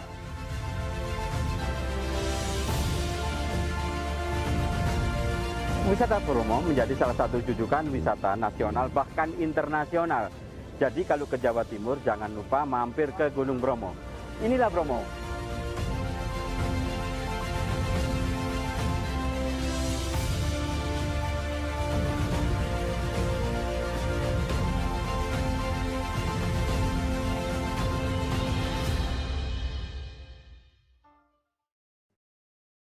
Kalau kamu mendambakan sebuah taman dengan pemandangan Sungai Kapuas terpanjang di Indonesia, kayaknya tempat yang satu ini yang harus dikunjungin Tribuners. Taman Alun-Alun Kapuas yang mana menyajikan pemandangan tenangnya aliran air di Sungai Kapuas dengan kapal-kapal yang melintasi sungai.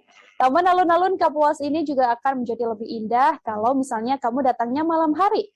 Cahaya-cahaya lampu yang menerangi area sekitar taman akan mempercantik nuansa taman ini di saat hari mulai gelap. Berikut kami hadirkan pesona Alun-Alun Kapuas Pontianak spesial untuk Anda.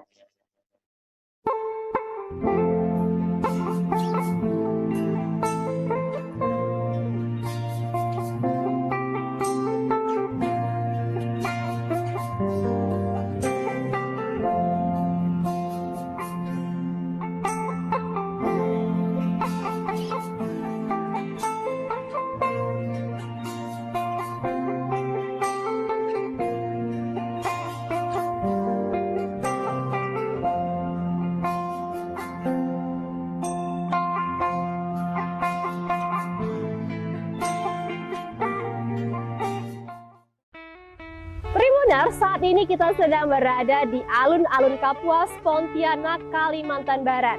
Dan tahu nggak kalian apa sih yang spesial di tempat ini? Ya benar sekali, yaitu sungai terpanjang di Indonesia. Berapa nih panjangnya? Ya benar lagi nih ya kalian, yaitu 1.143 km. Selain sebagai jalur transportasi, Sungai Kapuas ini juga bisa kalian nikmati di Alun-Alun Kapuas ini. Dan ini dinikmati oleh masyarakat Kalimantan Barat, khususnya di Pontianak nih ya Tribuners. Dan dari Alun-Alun Kapuas ini kalian bisa menyaksikan secara langsung bagaimana sih panorama Sungai Kapuas yang indah luar biasa. Dan seperti yang kalian lihat di belakang Rizky saat ini adalah ikon kota Pontianak, yaitu Tugu Katulistiwa. Tapi ini baru replikanya aja nih ya Tribuners. Setelah berada di Alun-Alun Kapuas, Tribuners juga bisa melihat secara langsung nih Masjid Jami yang ada di seberang dan juga Keraton Kadaria. Selain itu, kalian juga bisa menelusuri Sungai Kapuas untuk sampai ke tugu yang paling ikonik nih. Tugu apa Tribuners? Benar sekali, Tugu Katulistiwa. Selain itu, jika kalian mengarungi sungai terpanjang ini, kalian bisa menggunakan kapal Galah Herang nih yang ada di Alun-Alun Kapuas ini loh Tribuners. Nah Tribuners, saat ini kami akan membawa Anda berpetualang nih mengarungi Sungai Kapuas menggunakan kapal Galah Herang. Yuk ikutin kita terus.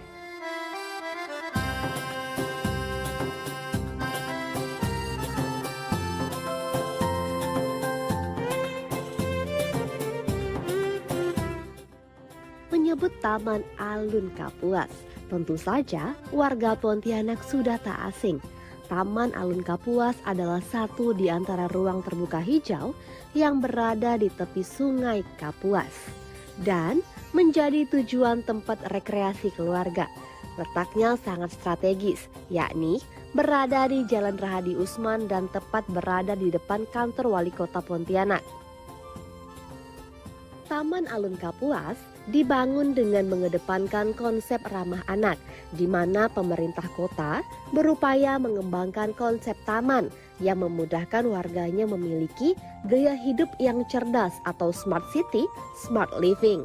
Taman Alun Kapuas dibangun dengan pembangunan konsep waterfront city, di mana konsep pembangunan sebuah kota tidak terlepas dari kearifan lokal warganya yang hidup berdampingan dengan Sungai Kapuas. Terdapat fasilitas umum dan pohon-pohon rindang yang mendominasi di taman ini. Selain itu, terdapat miniatur Tugu Katulistiwa yang dikelilingi air mancur sebagai penghias yang menjadi daya tarik wisatawan. Setiap harinya, terutama di sore hari, kawasan ini sangat padat pengunjung. Bisa dibilang karena Taman Alun Kapuas yang asri dan hijau membuat siapa saja merasa nyaman di sana, apalagi tidak dipungut biaya untuk masuk. Jadi ini merupakan objek wisata ramah di kantong. Taman yang berdiri sejak tahun 1999 ini juga semakin cantik dari hari ke hari dengan renovasi dan penambahan fasilitas yang disediakan. Bahkan pada 2019 lalu, Taman Alun Kapuas dijadikan pusat pelaksanaan seleksi Tilwatil Quran atau STQ ke-25 tingkat nasional. Usai pagelaran tersebut, masyarakat masih bisa menikmati Monumen Tanjak hingga saat ini. Dari Taman Alun Kapuas, Tribuners dapat menyaksikan lalu lintas jalur air di Sungai Kapuas, seperti kapal wisata, feri penyeberangan, dan kapal-kapal besar yang datang dari berbagai daerah di Kalimantan Barat. Nah, Tribuners juga dapat menikmati perjalanan menyusuri Sungai Kapuas dengan menggunakan kapal wisata yang tersedia di taman ini, hanya dengan merogoh kocek sebesar Rp15.000 per penumpangnya. Nah, dari atas kapal, Tribuners bisa menyaksikan bangunan Masjid Jami Pontianak atau dikenal juga dengan nama Masjid Sultan Syarif Abdurrahman, yang merupakan masjid tertua di kota Pontianak, Kalimantan Barat. Masjid ini merupakan satu dari dua bangunan yang menjadi pertanda berdirinya kota Pontianak pada 1771 Masehi, selain Keraton Kadriah. Dari sini pula kita bisa menyaksikan keindahan Waterfront City yang memiliki rute lintasan yang sangat panjang. Waterfront tersebut berlokasi di Jalan Tanjung Pura Pontianak. Kita bisa masuk lewat Gang Irian atau Jalan Barito. Waterfront City pun kerap dijadikan sarana berolahraga. Tempat ini juga cocok menjadi tempat rekreasi untuk keluarga karena tersedia aneka jenis permainan untuk anak-anak yang bisa disewakan, seperti becak mini, skuter listrik, mobil remote, dan motor listrik. Waterfront City di kota Pontianak juga seringkali dijadikan sebagai tempat nongkrong untuk teman, sahabat, dan pacar karena telah disediakan tempat duduk dan taman mini di sepanjang jalan tempat ini. Konsep bangunan yang bagus dan unik ditambah panorama sungai yang indah seringkali menjadikan Waterfront City sebagai spot selfie untuk para pengunjung. Fasilitas yang disediakan oleh Waterfront City cukup lengkap, mulai dari lampu bertenaga surya untuk penerangan di malam hari, tempat duduk, musola, toilet umum, satpam, serta lahan parkir yang cukup luas. Destinasi wisata yang satu ini menyajikan pemandangan yang menarik. Kita dapat menikmati senja ataupun gemerlap lampu berwarna-warni dari Jembatan Kapuas. Sore hingga malam, waterfront tersebut tampak ramai dikunjungi oleh warga kota Pontianak. Kota Pontianak udahlah luas dan dilalui garis khatulistiwa. Kalau udah ke Pontianak, jangan lupa minum air Kapuas. Seumur hidup nggak akan lupa. Sekian dari kami, saya Rizky Fadriani. Jangan lewatkan untuk ke Pontianak. Kali ini Nila bakal ajak untuk berwisata ke Kalimantan Tengah, Tribuners. Rekomendasi wisata dari Kalimantan Tengah ini diantaranya adalah wisata Bukit Batu Katingan. Tempat ini dulunya adalah tempat pertapaan pendiri Kalimantan Tengah, yakni Cilekriwut. Bukit ini tersusun atas batu berukuran besar dan juga kecil yang mana saling bertumbukan. Sebagian besar batu yang ada di bukit ini memiliki warna abu-abu dan juga hitam, namun di beberapa bagian batunya juga terdapat bagian yang berwarna belang putih hingga memiliki bentuk yang sangat menarik. Wartawan Tribun Kalteng Pangkan Banama Putra sudah siap dengan liputannya untuk Anda. Saya Pangkan Banama Putra Bangel, reporter tribunkalteng.com, melaporkan langsung dari lokasi objek wisata Bukit Batu yang ada di Kabupaten Katingan, Kalimantan Tengah. Ayo ikut saya. Nah, memasuki pintu gerbang, kita disuguhkan dengan tulisan Kalimantan Membangun, Cilekriwut. Ayo.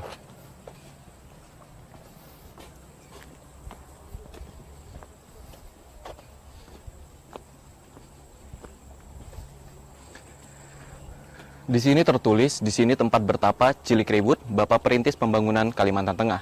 Bukit Batu, 17 Mei 1995. Nah, jadi Cilekriwut itu adalah tokoh atau pahlawan nasional di Indonesia dan juga merupakan gubernur pertama Kalimantan Tengah. Ayo ikut lagi.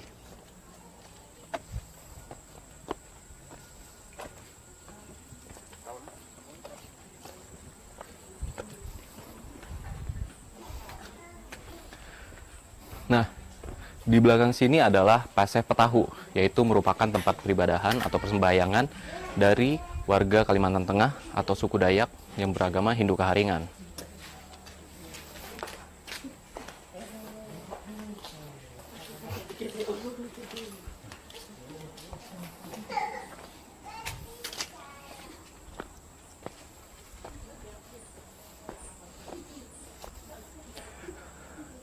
Dan di salah satu batu besar ini tertulis PT-ku Isen Mulang, Cilekriwut, di mana artinya dalam bahasa Indonesia adalah pesanku jangan takut.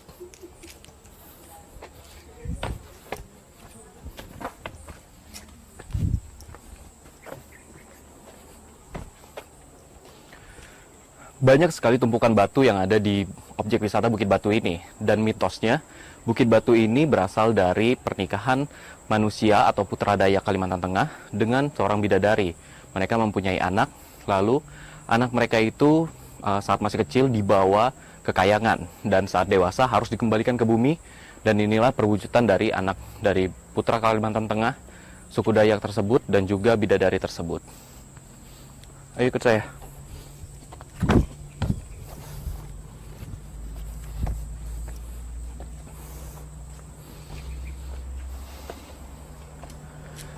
Dan sangat mustahil sekali manusia biasa bisa menumpuk batu-batuan besar seperti ini. Terutama ini objek wisata ini jauh sekali dari sungai, dan dari mitos tersebut pun kita ketahui bahwa ini adalah perwujudan dari anak bidadari dan juga putra Dayak atau putra suku Dayak Kalimantan Tengah. Ayo.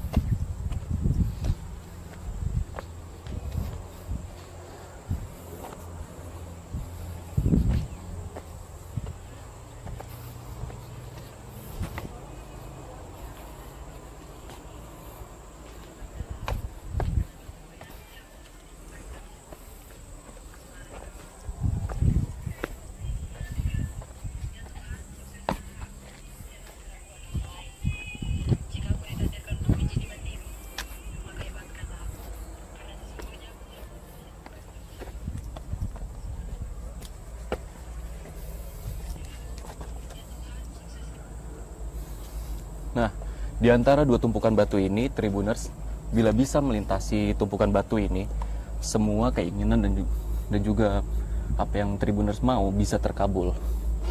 Namun tetap ingat bahwa apapun yang kita inginkan itu semua berasal dari Tuhan. Dan akhir kata, mungkin itu saja yang bisa sampaikan langsung dari lokasi. Selain itu, kami dari Bumi Tambun Bungai mengucapkan terima kasih dan juga selamat atas di launchingnya tribunpapuabarat.com, Tribun Network, mata lokal menjangkau Indonesia.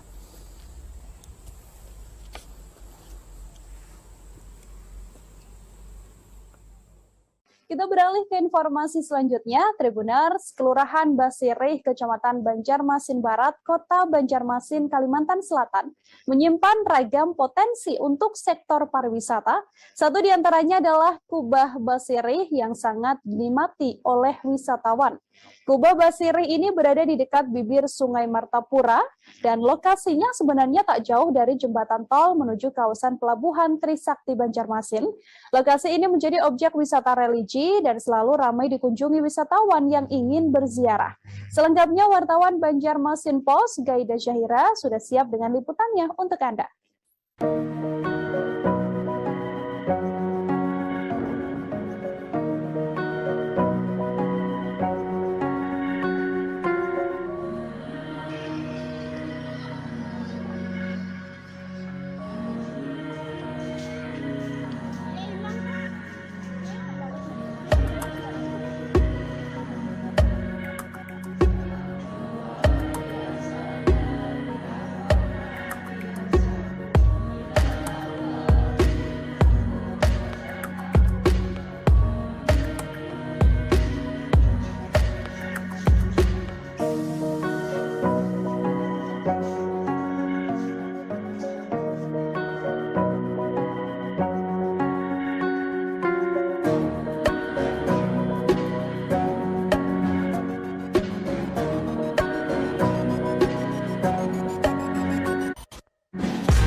Di Desa Wisata Kubah Basirih bersama saya Gaida Zahira, kita akan mengeksplor desa wisata yang berada dekat tepi Sungai Martapura, tepatnya di Jalan Keramat Basirih, Kecamatan Banjarmasin Barat, Kota Banjarmasin.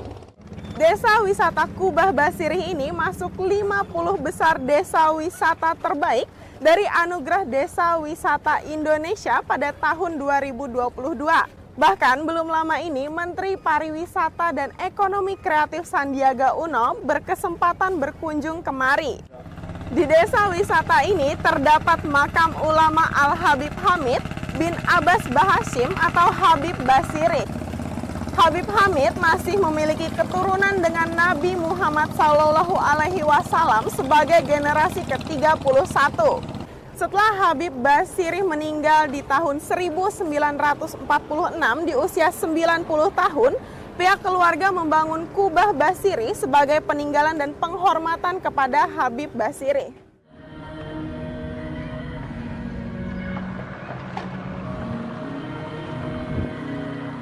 Karena pada saat ini sedang ada banjirop, jadi terpaksa saya melepas sepatu.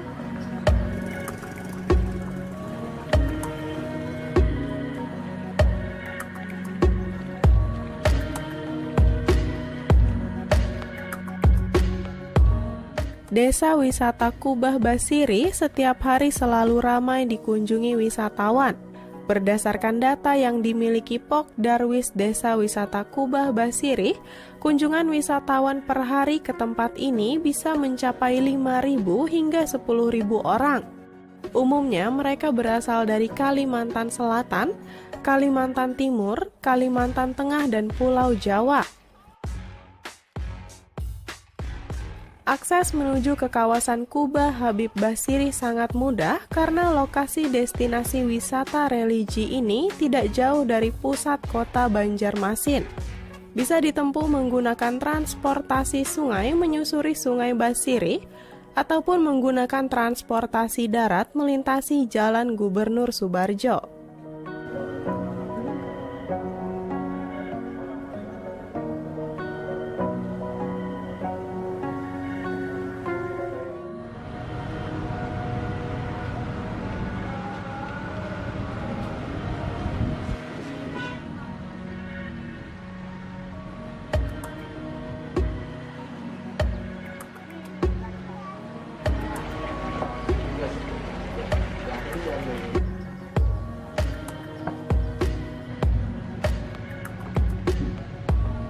Nah, di Komplek Desa Wisata Kubah Basiri ini terdapat rumah yang dulunya menjadi tempat tinggal Habib Basiri semasa beliau hidup.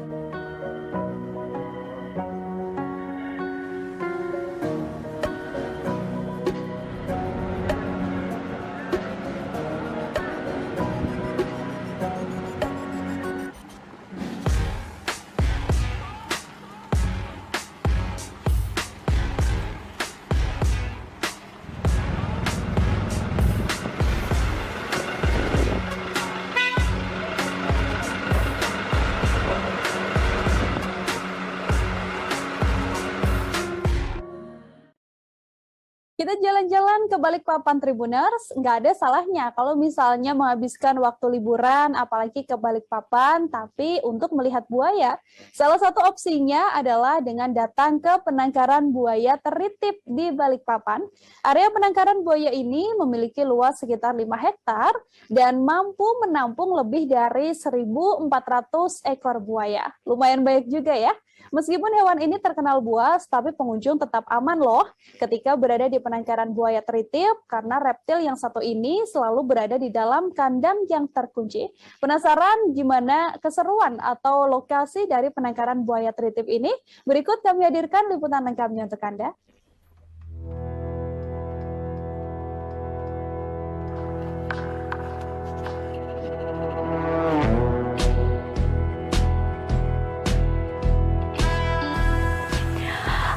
Semuanya, berjumpa lagi di Pesona Borneo, di mana saat ini Bella sedang berada di penangkaran buaya Teritip yang berada di kota Balikpapan. Nah, katanya di sini tuh ada 3 jenis buaya yang tangkar. Yang pertama buaya air tawar, buaya muara, dan juga buaya supit. Kira-kira gimana keseruan di dalam? Yuk kita langsung masuk aja.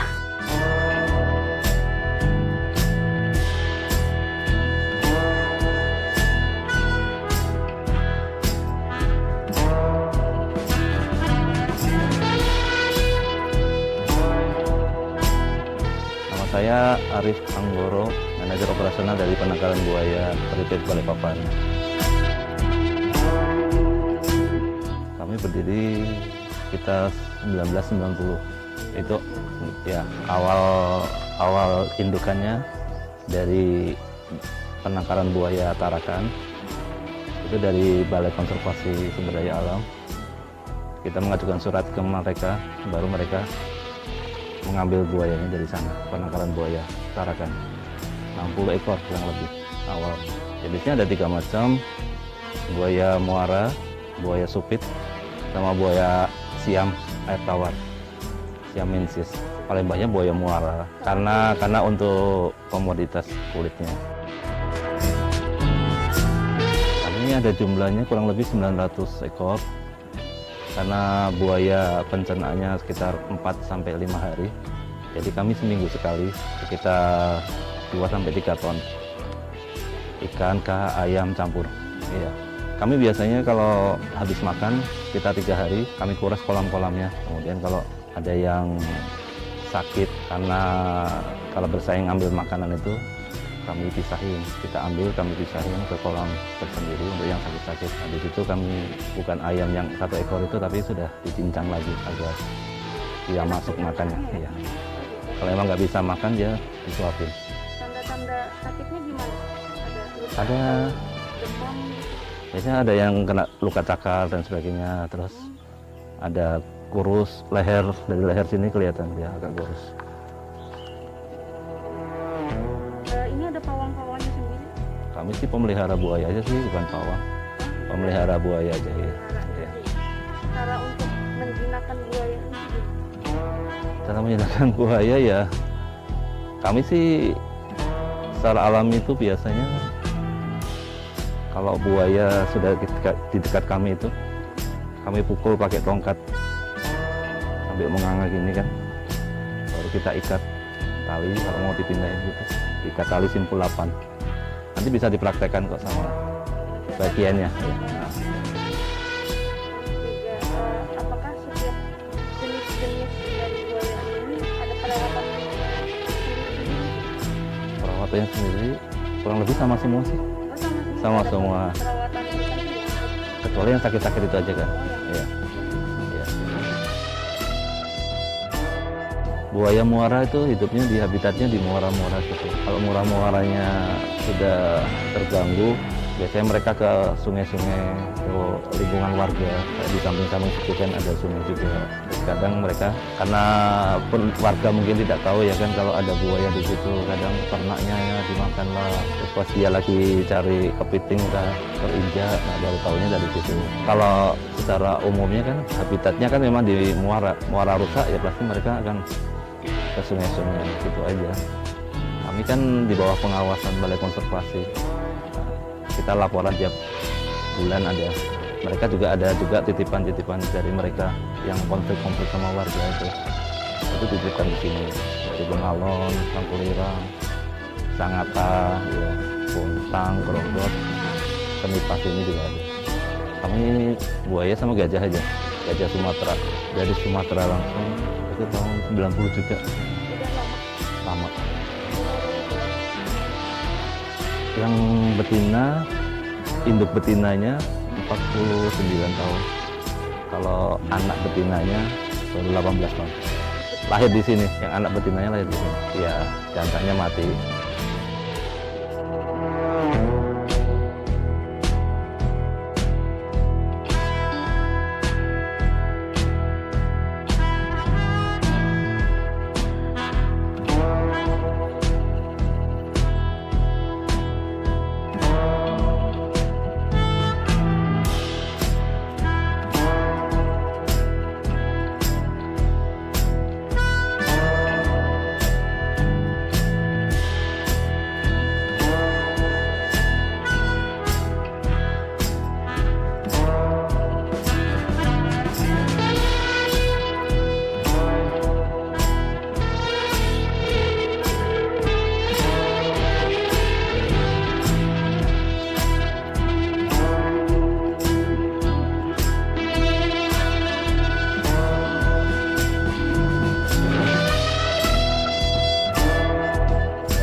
Sini sebagai pawang, karyawan lah yang pengurus buaya bagian buaya.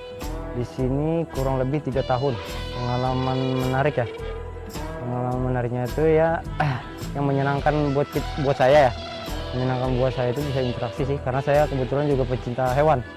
Jadi buat saya menyenangkan merawat buaya-buaya, apalagi yang masih anakan bayi. Kebetulan saya juga yang merawat yang bayi-bayinya. Berhubung ini dekat tempat kerja, jadi saya keluarga kita juga di sini semua. Ayah saya dari tahun 87 kerja di sini. Jadi meneruskan ayah saya karena sudah nggak bisa di buaya lagi. Jadi mulai kecil memori di buaya ini sudah ada. Mulai saya usia 7 tahunan sudah sering main sama buaya. Buaya ini Mbak, yang penting kita hati-hati aja. Iya, kalau rasa hati kurang nyaman janganlah. Masalahnya buaya ini nggak bisa salah-salah. Kalau feeling kurang pas, pulang kita bisa bawa luka. Kalau saya kejadian paling apes jatuh di kolam buaya pas lagi nguras. Buayanya lagi banyak tuh. Itu paling apes itu. Untungnya nggak digigit, itu aja. Ya? Malunya iya Mas. Sama teman di sebelah nggak jatuh, saya jatuh di sebelah. Perawatan buaya ini mudah Mas ya, gampang. Kita kasih makan lah. Pas kasih makan itu Mas yang seru tuh. Sering melihat mereka berkelahi. Paling sering sudah berkelahi itu kalau buaya lagi makan. Makanya yang dominan pun nggak ada dominan sudah di kolam. Kalau waktu makan itu paling rame waktu kasih makan. Bahaya juga, kadang-kadang ada bahayanya juga. Kalau yang di sana tadi aman, tapi kalau yang di single itu kalau kita kurang waspada ngasih makan, kita bisa kena taringnya waktu kita masukkan makanan ke kandang. Karena mereka lompat kan, kalau yang di kolam single itu. Yang single itu yang kadang-kadang bisa berbahaya kalau kita kurang. Makanya saya bilang kita meleng sedikit aja di buaya ini bisa bawa luka. Dari Kutai Timur ya, daerah Sangata, daerah Bontang, semuanya. Samarinda juga ada. Tapi paling banyak dari Sangata sih ya. Sangata pokoknya ada beberapa lah, dari Bengalon juga ada, dari Merauke juga ada. Tapi paling banyak dari Sangata. Yang Kalimantan Timur Kalau di Kalimantan Timur kan berau ada. Kemarin itu dari Tarakan ada, itu Kalimantan Utara kan. Terus dari Pontianak ada juga kita punya. Dari Pontianak kemarin itu 4 ekor. Banyak mas. Kadang-kadang kita punya kayak bambu begini. Kadang-kadang mereka bawa ke dalam, kadang-kadang lempar botol plastik. Itu kan kesian mas. Kalau bisa jangan dilempar botol plastik, karena kalau mereka makan itu kan susah dicerna. Kasihan, takutnya nanti ada apa-apa sama buayanya kan. Makanya sering kita awasi pengunjung, apalagi kalau anak-anak. Kadang-kadang mereka kan anak-anak kecil itu kan tangannya dia bisa sembarangan. Takutnya nanti kan pasti kita lah yang disalahkan mas. Nanti kurang pengawasan apalah bilang orang kan.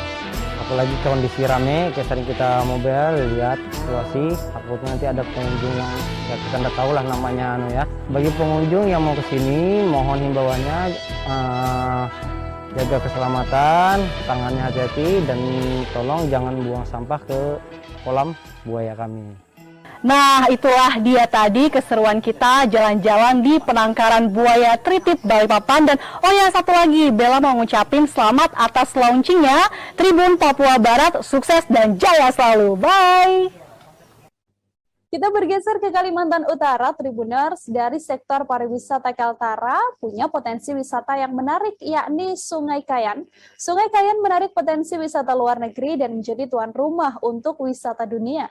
Keindahan Sungai Kayan tak kalah dari Sungai Nil yang ada di Mesir dan biasanya dipakai untuk berbagai event besar. Ada Maulana Ilhami Faudi kali ini Tribuners yang akan menunjukkan pada Anda bagaimana indahnya Pulau Kayan ini. Halo, Maulana, silakan dengan laporannya.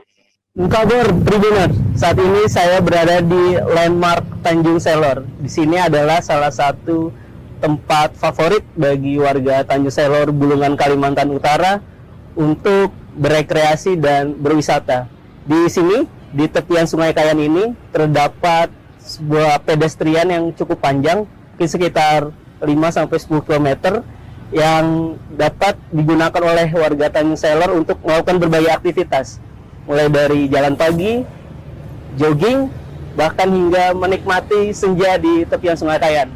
Selain dapat beraktivitas di tepian Sungai Kayan seperti jogging ataupun jalan santai, Tribuners juga dapat menikmati sejumlah kuliner yang disajikan di sepanjang tepian Sungai Kayan.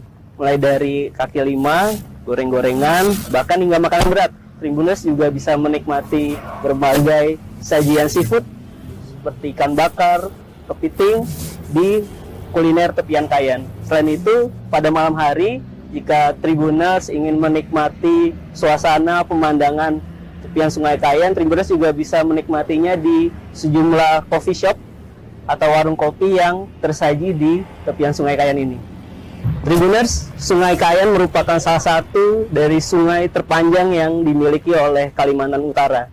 Di sungai ini menjadi andalan transportasi bagi warga masyarakat Bulungan.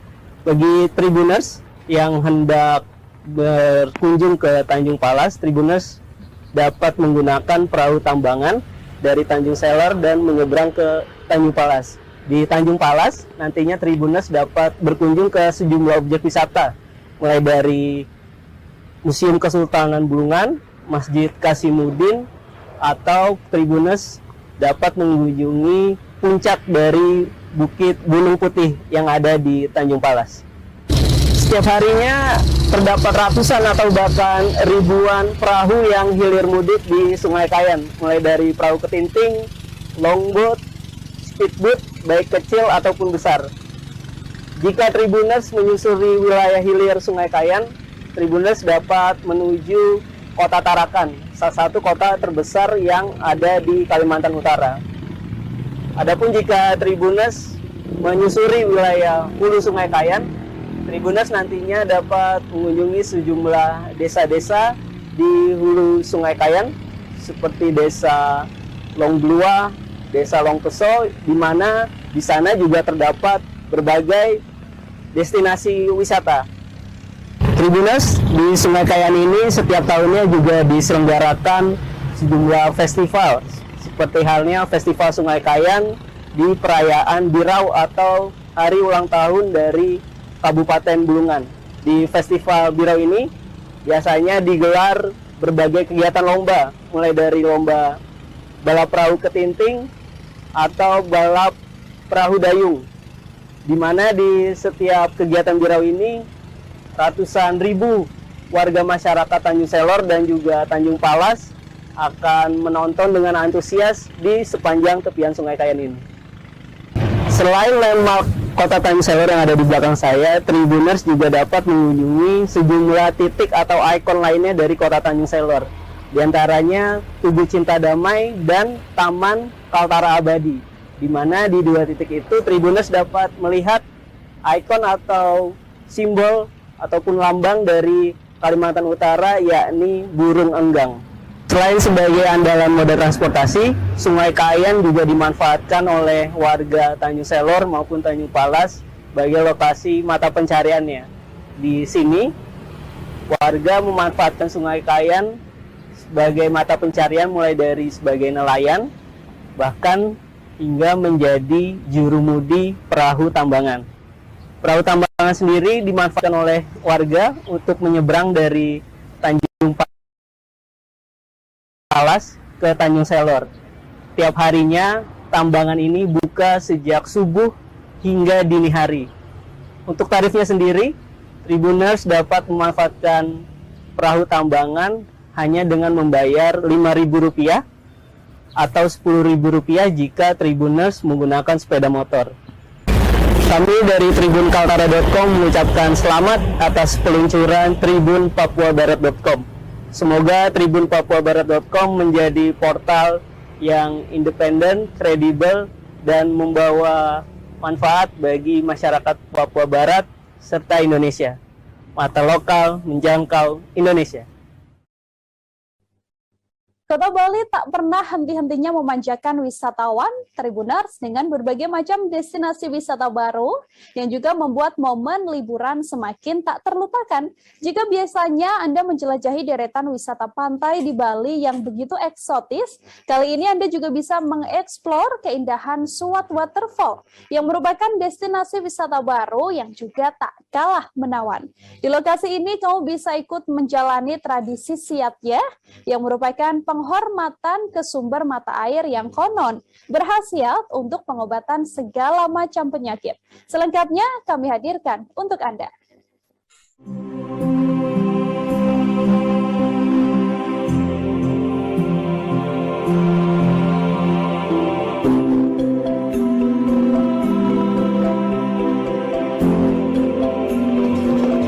Om Swastiastu. Halo Tribuners, saya Nilo Putua Yunisri Utami dari tribunbali.com. Hari ini saya sedang berada di Suat Waterfall yang berlokasi di Desa Suat, Kabupaten Gianyar, Tribuners. Nah, Suat Waterfall ini adalah salah satu air terjun hits yang ada di Bali.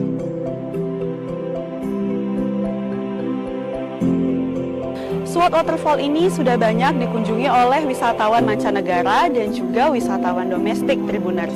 Untuk tiket masuknya sendiri, untuk usia dewasa dibanderol dengan harga Rp15.000 dan untuk usia anak-anak dibanderol dengan harga Rp10.000. Harga tersebut juga berlaku untuk wisatawan mancanegara. Baik Tribuners, bagi yang penasaran, mari kita lihat-lihat bagaimana Suat Waterfall ini.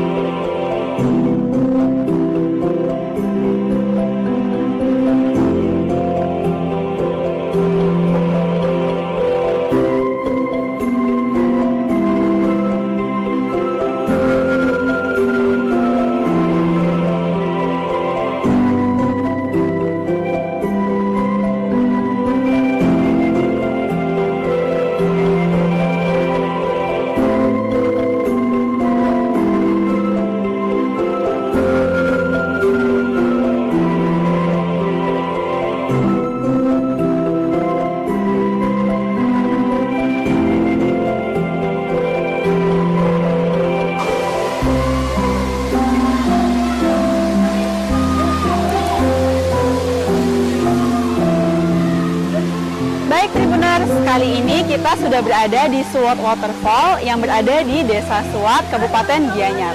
Bisa dilihat ya Tribuners, suasananya cukup ramai sekali di akhir pekan ini. Kebetulan saya sedang berkunjung di sini pada hari Sabtu tanggal 11 Juni 2022. Jadi sedikit informasi terkait air terjun Suat ini, Tribuners. Air terjun Suat ini berlokasi di Desa Suat, Kabupaten Gianyar, dan kurang lebih memakan jarak tempuh 1 jam dari kota Denpasar. Untuk tingginya sendiri, air terjun Suat ini memiliki tinggi 15 meter dari permukaan dan kedalamannya 7 meter. Jadi bisa dilihat ya Tribuners, suasananya pada siang hari ini banyak sekali penduduk lokal, wisatawan domestik, dan juga wisatawan mancanegara berkunjung ke Suat Waterfall ini. Bisa jadi Suat Waterfall ini merupakan salah satu destinasi liburan yang hits berada di Kabupaten Gianyar. Selain wisatawan-wisatawan yang saya sebutkan tadi, beberapa artis ibu kota juga pernah mengunjungi Suat Waterfall ini. Seperti artis ibu kota Luna Maya, almarhumah Vanessa Angel, dan beberapa artis ibu kota lainnya. Dan untuk suasana pada siang hari ini di Suat Waterfall cukup ramai pengunjung. Terlebih saat ini sudah ada kelonggaran protokol kesehatan dari pemerintah Tribuners. Maka dari itu banyak masyarakat, baik wisatawan berbondong-bondong menuju untuk berwisata ke Suat Waterfall. Selain dapat bermain air sepuasnya, di Suat Waterfall ini masyarakat dapat bermain perahu rakit sederhana yang ada di Suat Waterfall ini dan melakukan swafoto.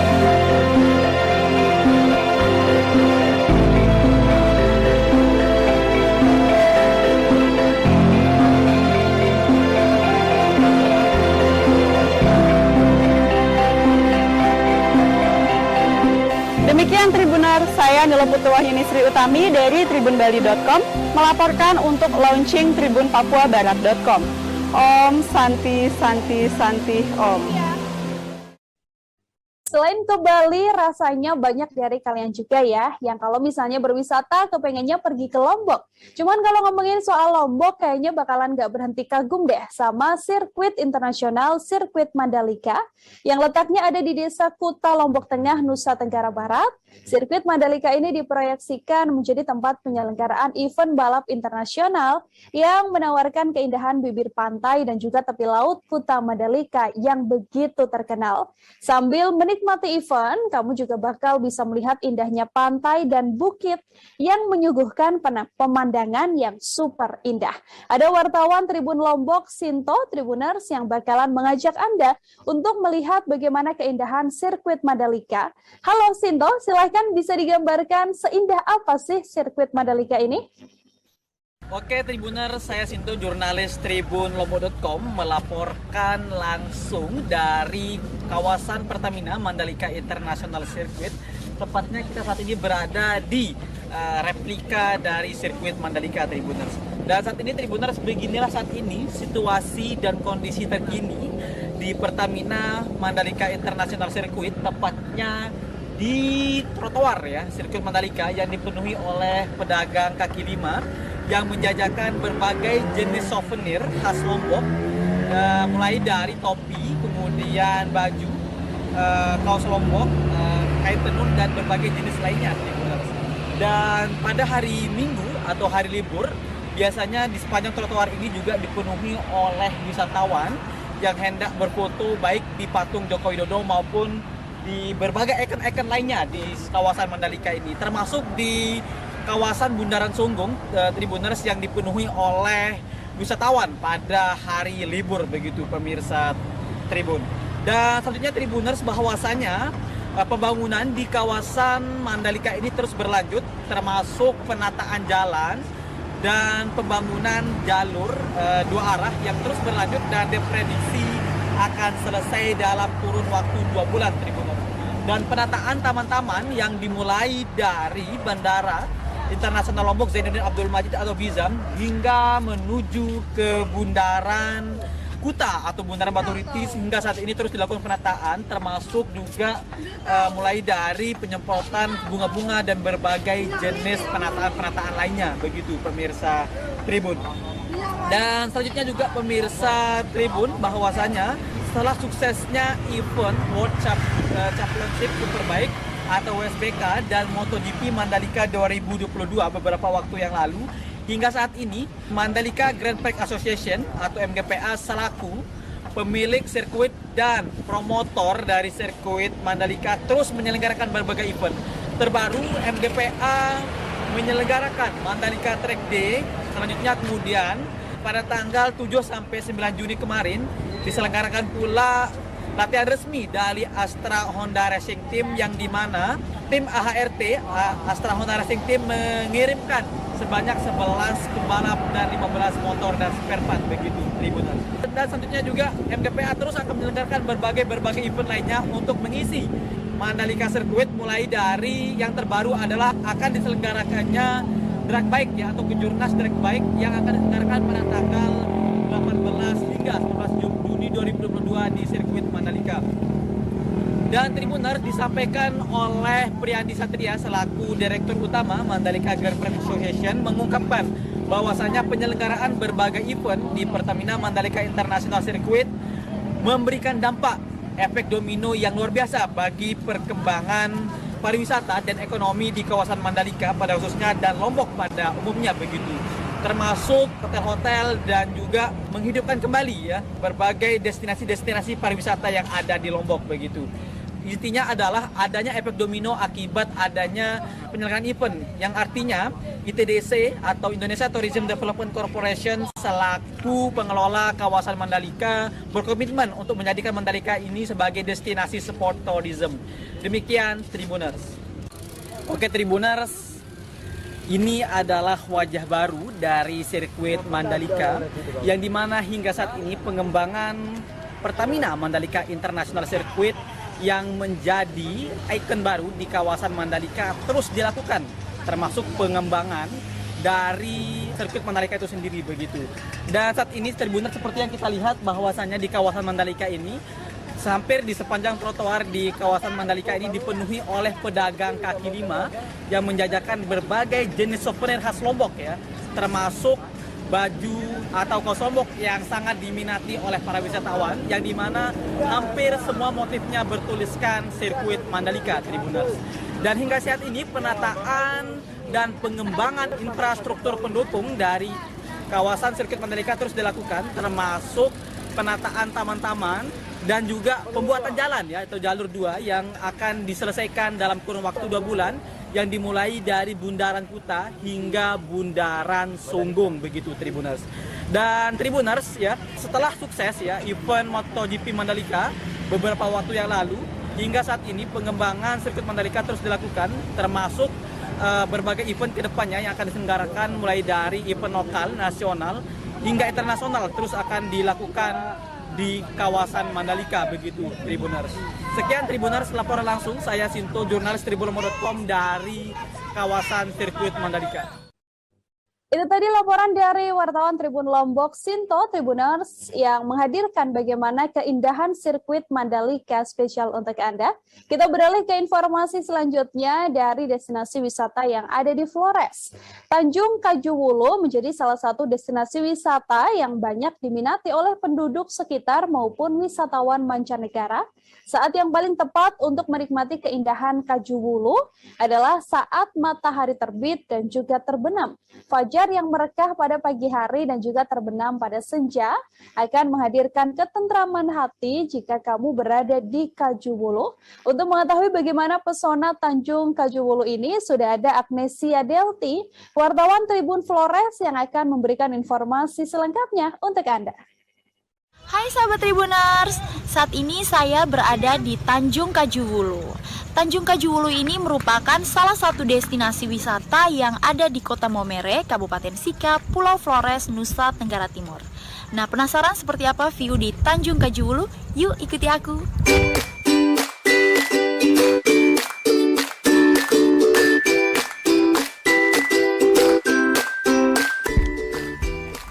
Tanjung Kajuwulu merupakan salah satu destinasi wisata yang menghadirkan pemandangan yang memanjakan mata. Adalah bebukitan dan lautan di Tanjung Kajuwulu. Berada di Desa Magepanda, Kabupaten Sika, Pulau Flores, Nusa Tenggara Timur. Tanjung Kajuwulu menjadi destinasi yang paling diminati oleh hampir kebanyakan penduduk setempat dan para wisatawan. Jarak tempuh dari kota Maumere ke Tanjung Kajuvulu adalah 20-30 menit, baik dengan kendaraan bermotor maupun roda 4. Sepanjang jalan kita bisa menikmati pemandangan yang begitu memanjakan mata. Hamparan sawah di pinggiran jalan kiri dan kanan yang begitu indah.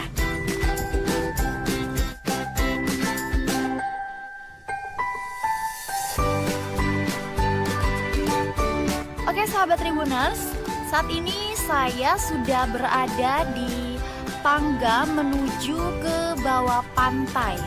Dan di sini juga terlihat beberapa lopo-lopo. Jadi di Tanjung Kajuvulu ini fasilitasnya cukup memadai.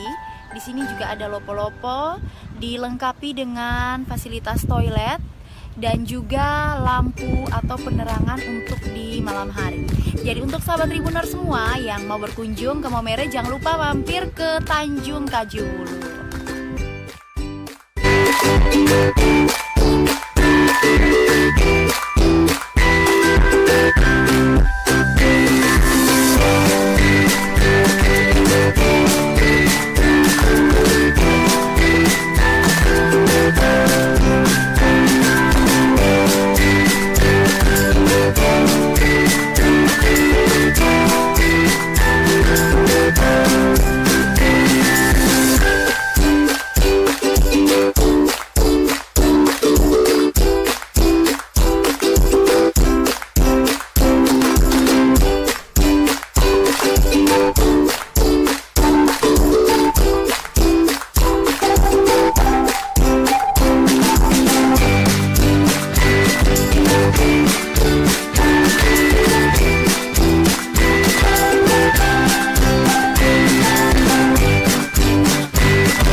Saat ini saya sudah bersama salah satu pengunjung di Tanjung Kajuvulu. Oke, selamat sore kakak. Ya. Kakak namanya siapa kakak? Ina. Kakak Ina. Kakak Ina, bagaimana tanggapan kakak nih tentang pantai di Tanjung Kajuvulu ini? Baik. Baik. Itu seperti apa kakak? Fasilitasnya juga baik. WC-nya ada, parkirnya ada, ada pasirnya juga. Oke, seperti itu. Jadi untuk semua sahabat Tribuners yang berkunjung ke Maumere, jangan lupa mampir ke Pantai Tanjung Kajuvulu. Oke, sahabat Tribuners, sampai jumpa nanti.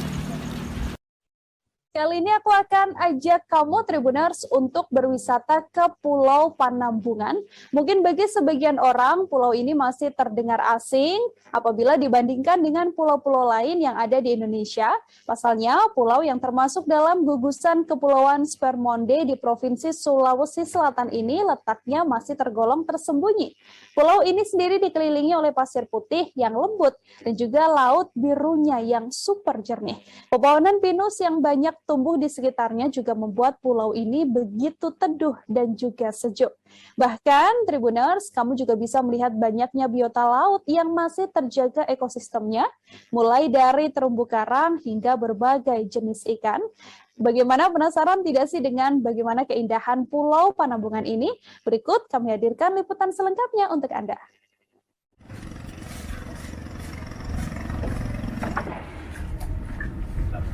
Assalamualaikum warahmatullahi wabarakatuh. Tribuners, selamat siang.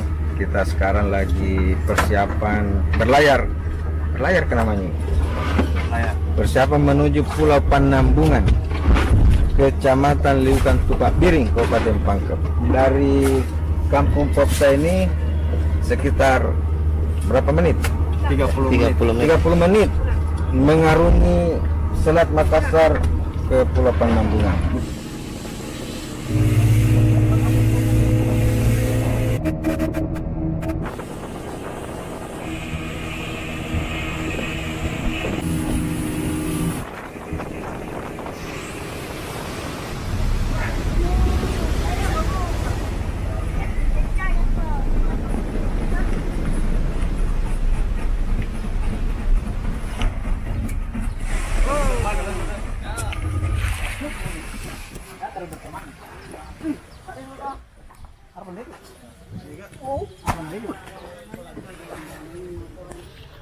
Ya, Tribuners, setelah kita melakukan perjalanan laut sekitar 30 menit dari Kampung Popsa Makassar. Kita tiba di Panambungan Island, Pulau Panambungan, Kecamatan Liukan Tupak Biring, Kabupaten Pangkep. Dan tadi saya cukup surprise, takjub melihat lebih dekat pulau ini, karena dari kejauhan tadi pulau ini kelihatan sangat rimbun sekali seperti hutan di tengah laut.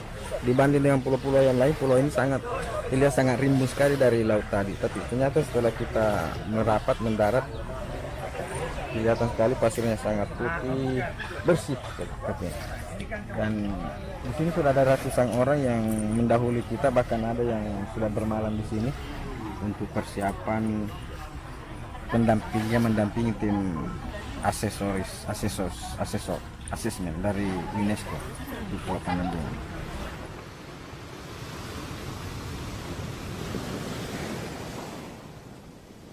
Tribuners, inilah Pulau Panambungan. Seperti yang Anda saksikan saat ini, Tribuners, bahwa Pulau Panambungan ini juga memiliki pasir putih yang begitu lembut, selembut tepung. Jadi kalau kita berjalan di sekitar pantai, kaki kita seperti sedang berpijak di tepung yang begitu lembut. Dan luas Pulau Panambungan sendiri ini hanya seluas lapangan sepak bola atau sekitar 0,82 hektar. Tapi terumbu karangnya Tribuners itu seluas 9,12 hektar.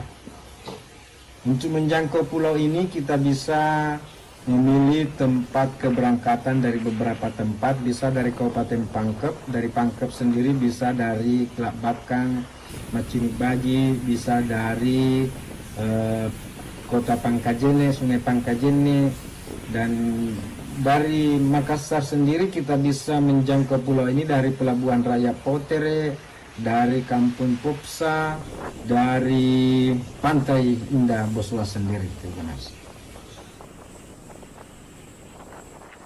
Dan sebagai pengelola wisata Pulau Panambungan ini, Boswa sudah menyiapkan speed khusus dari Makassar ke Pulau Panambungan ini pergi pulang atau pulang pergi. Speed Boswa wisata ini ada 3 jenis yang bisa kita gunakan ke Pulau Panambungan ini. Ada speed Boswa wisata yang berkapasitas 30 orang, itu bisa digunakan dengan biaya sekitar 5 juta per sekali keberangkatan. Kemudian ada speed Boswa wisata yang berkapasitas 10 orang, itu bisa disewa dengan seharga 1,5 juta sekali keberangkatan. Dan sekali menyewa speed ini itu sudah termasuk include di dalamnya biaya masuk Pantai Indah Boswa dan biaya masuk di Pulau Panambungan sendiri, serta sudah termasuk biaya untuk menggunakan berbagai macam fasilitas yang disiapkan Boswa di Pulau Panambungan.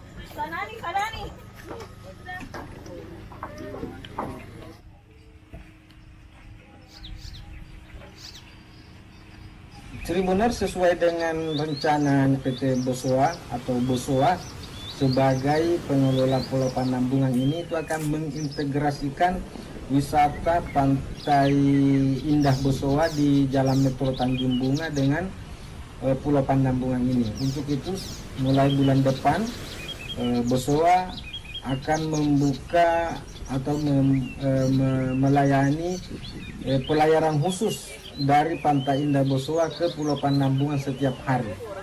Jadi speed yang disiapkan Boswa dari Pantai Indah Boswa Makassar ke Pulau Panambungan itu berangkat jam 7 pagi dan kembali ke Makassar pukul 15.00 atau pukul 3 sore. Jadi Tribuners yang bermaksud ingin menikmati suasana di Pulau Panambungan, silakan ke Pantai Indah Boswa di Jalan Metro Tanjung Bunga sebelum pukul 7, karena setiap pukul 7 pagi itu speed yang dimiliki oleh Boswa itu sudah bergerak meninggalkan Pantai Indah Boswa menuju Pulau Panambungan.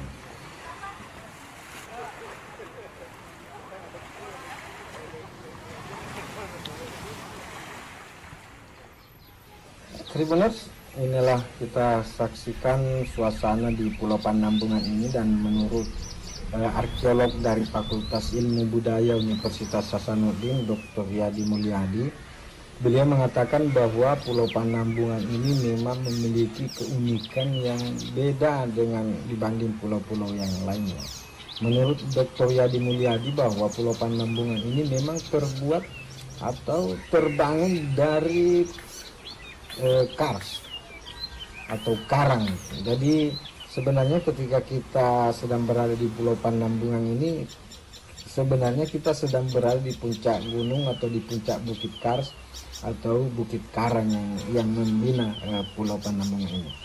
Makanya karena situasinya seperti itu, UNESCO atau pemerintah Provinsi Sulawesi Selatan dan pemerintah Kabupaten Pangkep sepakat untuk memasukkan Pulau Panampungan ini sebagai masuk dalam kawasan Kars Maros Pangkep. Jadi Kars Maros Pangkep bukan hanya terdiri atas deretan pegunungan dari Maros ke Pangkep, tapi juga sampai ke Pulau Panampungan ini.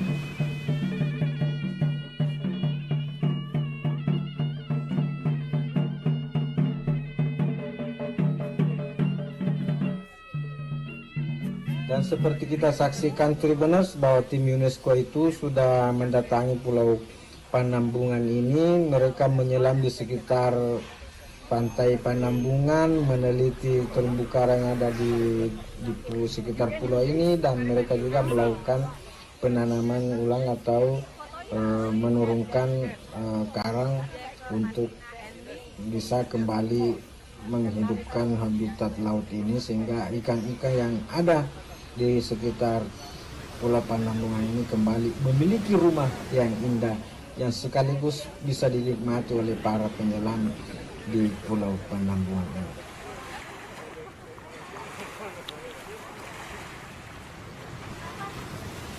Benar, menurut budaya Pangkep Badauni Palindrungi, bahwa Panampungan sendiri berasal dari bahasa Makassar yang berarti penimbunan. Jadi Panampungan itu artinya penimbunan, orang membuang sesuatu atau menimbun sesuatu sehingga sesuatu itu yang awalnya kecil semakin membesar dan terus membesar dan membesar. Itulah Panampungan. Menurut budaya Pangkep Bapak Badauni Palindrungi yang disampaikan kepada Tribun beberapa waktu yang lalu.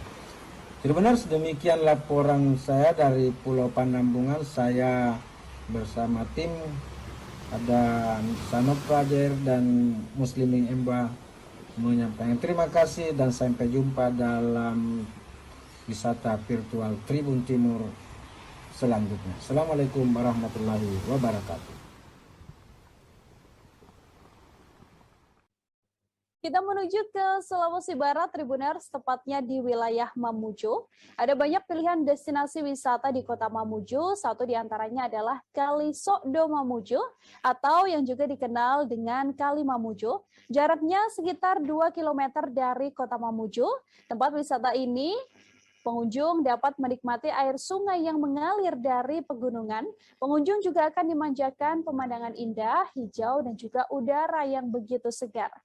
Ada Habludin Hambali, wartawan Tribun Sulbar Tribuners, yang akan menyuguhkan indahnya wisata Kali Mamuju untuk Anda. Halo Habludin, bagaimana keindahan wisata Kali Mamuju ini, bisa diceritakan untuk Tribuners? Ya, halo Tribuners dimanapun Anda berada, saya Habludin, jurnalis tribunsulbar.com. Saat ini saya berada di Kali Mamuju, salah satu tempat wisata di kota Mamuju yang merupakan ibu kota Provinsi Sulawesi Barat. Kali Mamuju ini tidak jauh dari kota Mamuju itu sendiri. Seperti yang kita ketahui bahwa Kali Mamuju ini merupakan salah satu tempat wisata untuk dikunjungi masyarakat Mamuju maupun masyarakat yang berdatang di Mamuju. Dan seperti menghabiskan waktunya untuk berlibur, maupun itu masyarakat, anak muda, dan beberapa pejabat pemerintah maupun tokoh-tokoh masyarakat itu sendiri.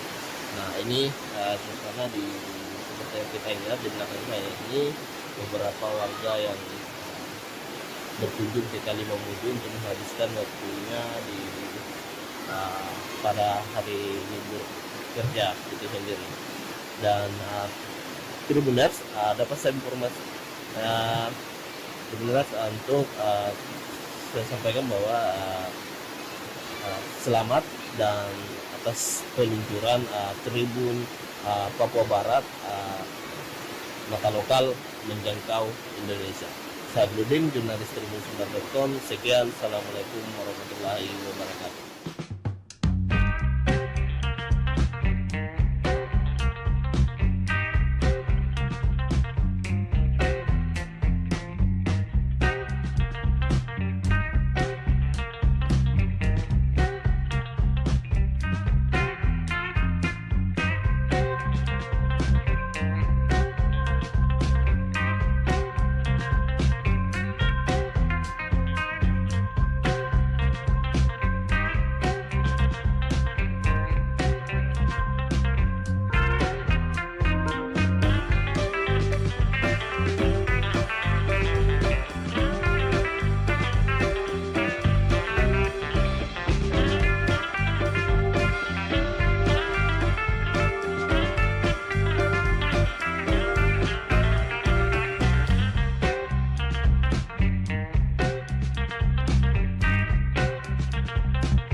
Sekarang waktunya kita ke Gorontalo Tribuners. Gorontalo adalah salah satu dari 3 tempat di Indonesia yang memiliki keistimewaan karena punya wisata hiu paus.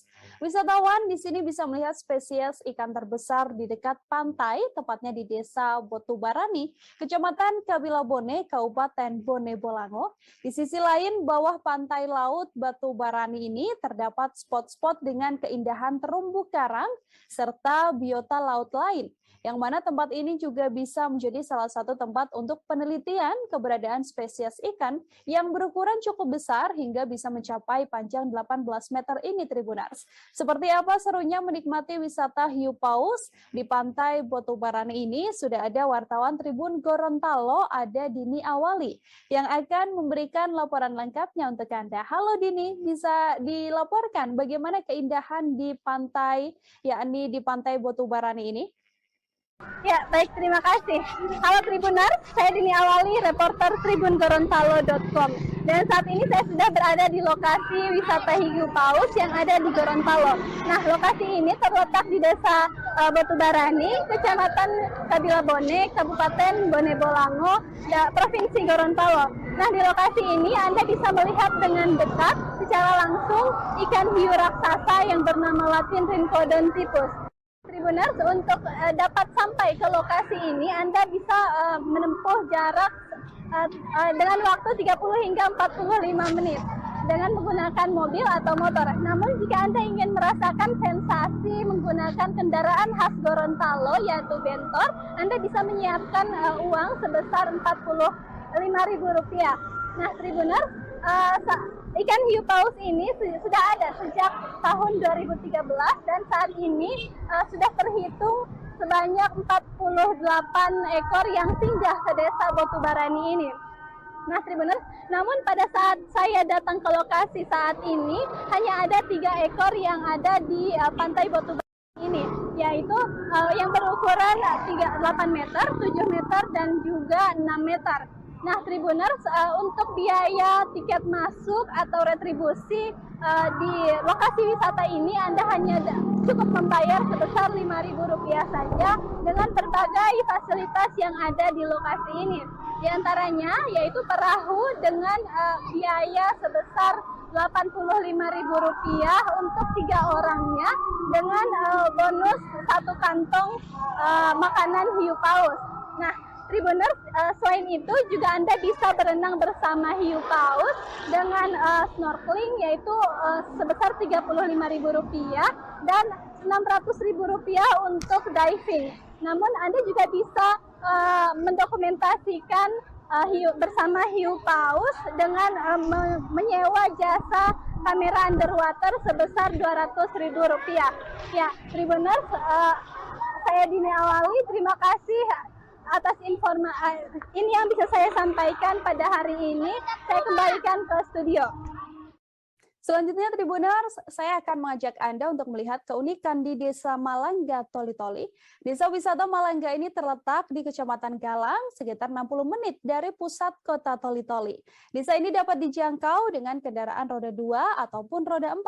Desa Malangga ini dijadikan desa wisata karena memiliki keunikan tersendiri, yakni atap rumah penduduk di desa ini yang dapat dibuka dan juga ditutup.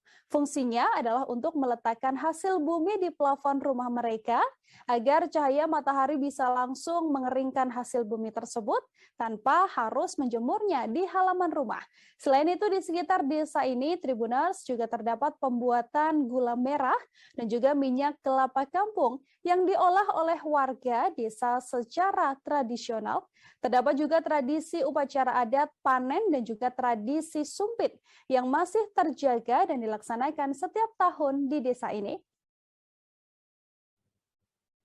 Kali ini aku akan ajak Tribuners untuk berwisata religi lagi, yakni ke Masjid Al-Alam yang ada di Teluk Kendari. Tempat wisata satu ini kian populer, Tribuners, dan kerap disebut sebagai Masjid Terapung.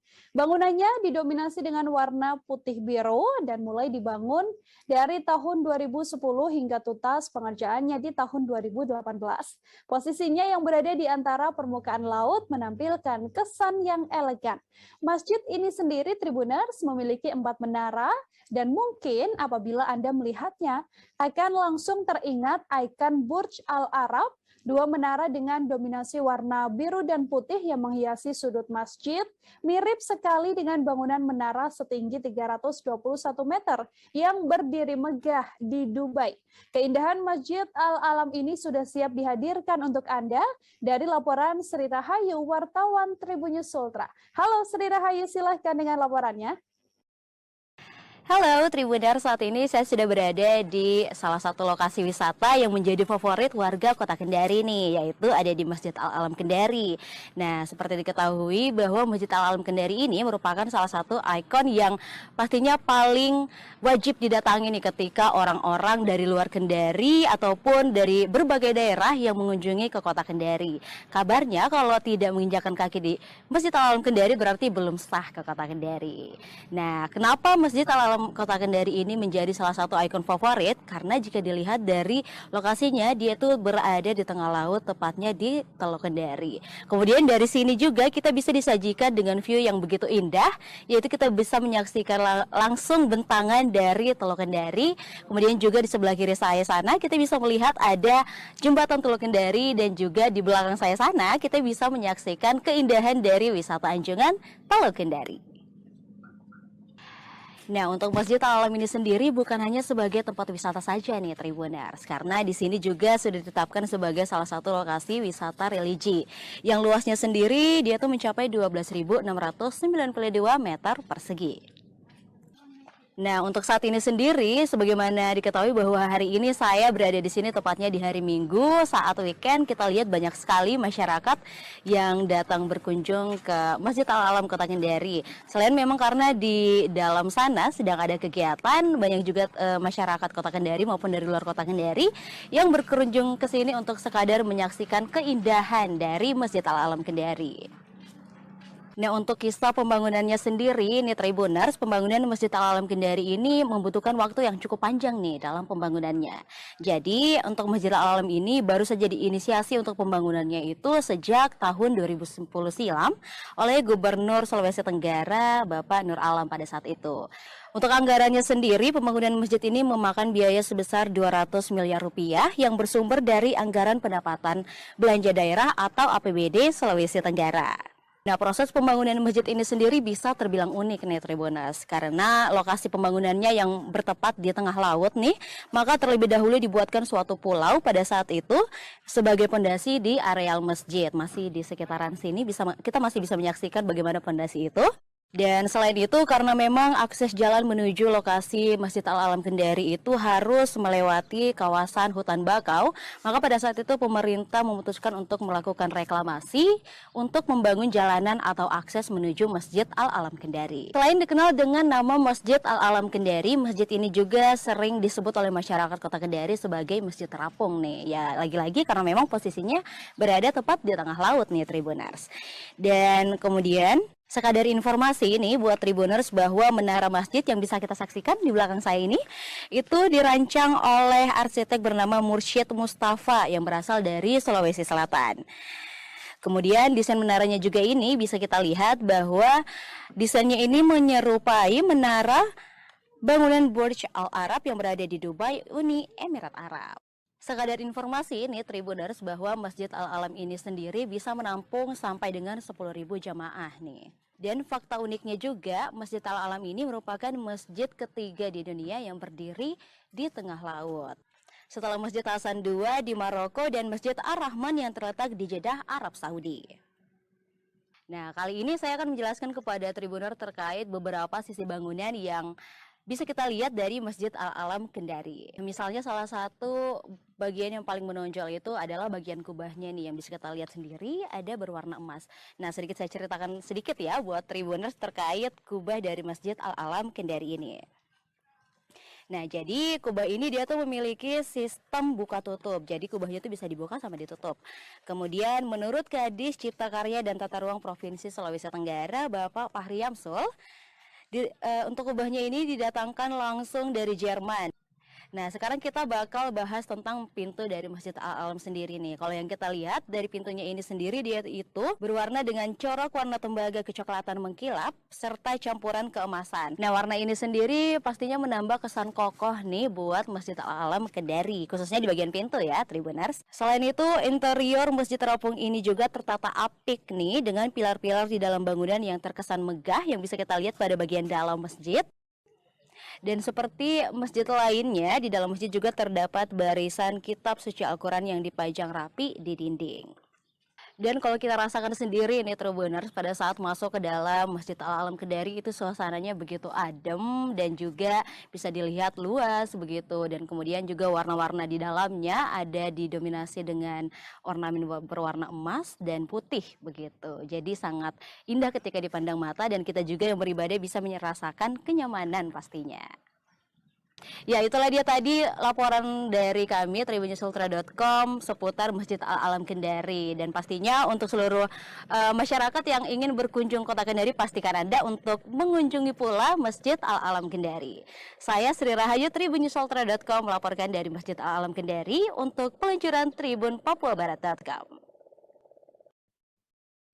Pernahkah Anda mendengar atau bahkan berkunjung ke Danau Waiela Tribuners? Salah satu spot wisata yang terletak di Negeri 5, Kecamatan Leihitu, Maluku Tengah ini menjadi destinasi para wisatawan karena keasriannya. Namun siapa sangka danau yang tenang ini terbentuk dari sebuah bencana alam yang terjadi pada 2012 silam. Pengunjung yang datang juga biasanya menghabiskan waktu untuk berkemah hingga menghabiskan malam dengan membuat api unggun. Sebelum Anda sendiri yang akan datang ke Danau Waiela ini, akan kami hadirkan liputan lengkapnya untuk Anda. Halo Tribuners, senang sekali saya Ajeng Hatalea bisa kembali menyapa Tribuners. Kali ini kita dari Negeri 5, adanya di Kecamatan Leihitu Barat, Kabupaten Maluku Tengah. Nah, di News Travel kali ini saya akan memperlihatkan salah satu destinasi yang cocok sekali buat kalian yang pengen camping, pengen mancing, pengen berenang, apalagi kalau bukan di Bendungan Waiela Negeri 5. Nah, saat ini kita sudah berada di rest area, di mana ini merupakan lokasi yang akan kita titipin motor kita atau kendaraan kita di sini Tribuners setelah menempuh perjalanan kurang lebih 10 menit dari jalan utama di Negeri 5 ini Tribuners. Dan medannya tidak begitu sulit ya untuk bisa ditempuh karena sebagian daripada perjalanan kita ke sini itu di aspal kasar dan selebihnya seperti ini Tribuners. Baik, sampai ketemu di Bendungan Waiela.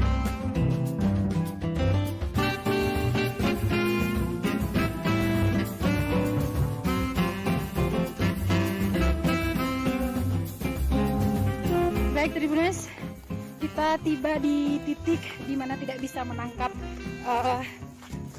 sinyal internet lagi. Kayaknya untuk provider ini juga tidak bisa terhubung.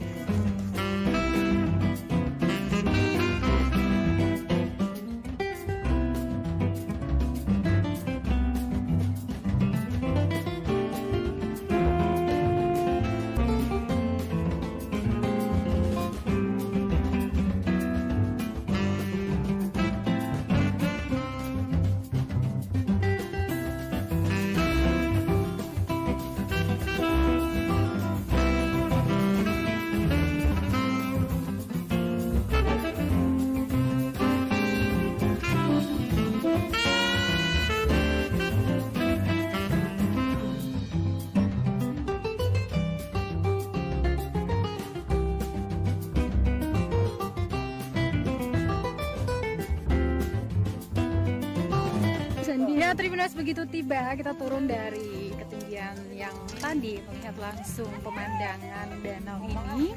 Nah, kita udah dapat lokasi yang pas ini untuk membangun tenda kami tepat di depan danau. Ya Tribuners, ini merupakan salah satu aktivitas yang bisa dilakukan ketika Anda berkunjung ke Damoy Ella, yaitu main rakit.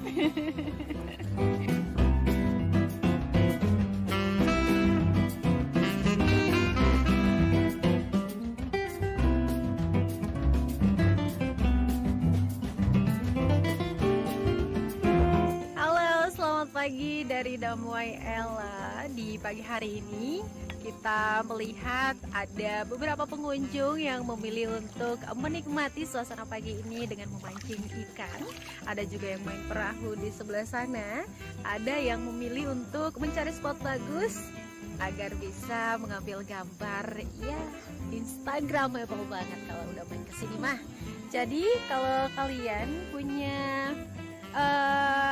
carilah salah satu alternatif yang dimasukkan di paket list kalian untuk bisa dikunjungi, yaitu di Damoy Ella. Tapi ingat ya, jangan sampai mengotori lingkungan ini dengan sampah. Tapi kumpulan sampah kalian masing-masing bertanggung jawab, mungkin bisa dikembalikan begitu mendapatkan tempat sampah seperti itu daripada harus dibuang di sini.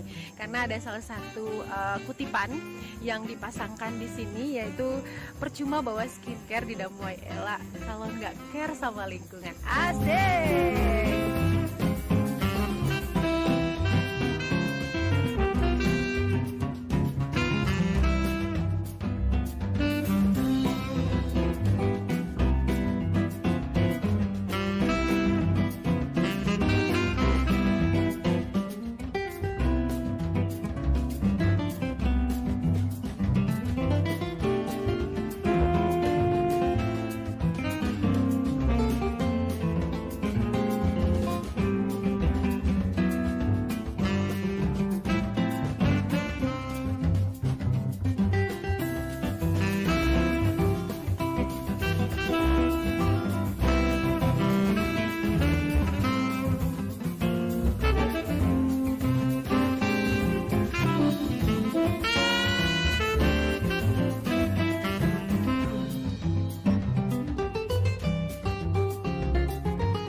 Perjalanan kami di Travel News kali ini. Jangan lupa ya, banyak pesan yang harus bisa diimplementasikan ketika kalian main ke sini dengan tidak membuang sampah sembarangan, menjaga kelestarian alam yang ada di Damoy Ella ini, dan selamat menikmati ketika kalian berkunjung di sini.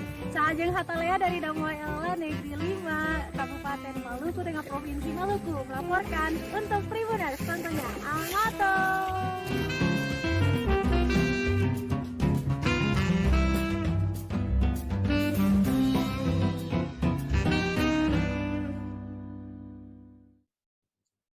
ke wilayah Ternate Tribuners. Untuk kamu yang mungkin menyukai pantai atau diving, Pulau Morotai wajib masuk list destinasi wisata yang harus kamu kunjungi.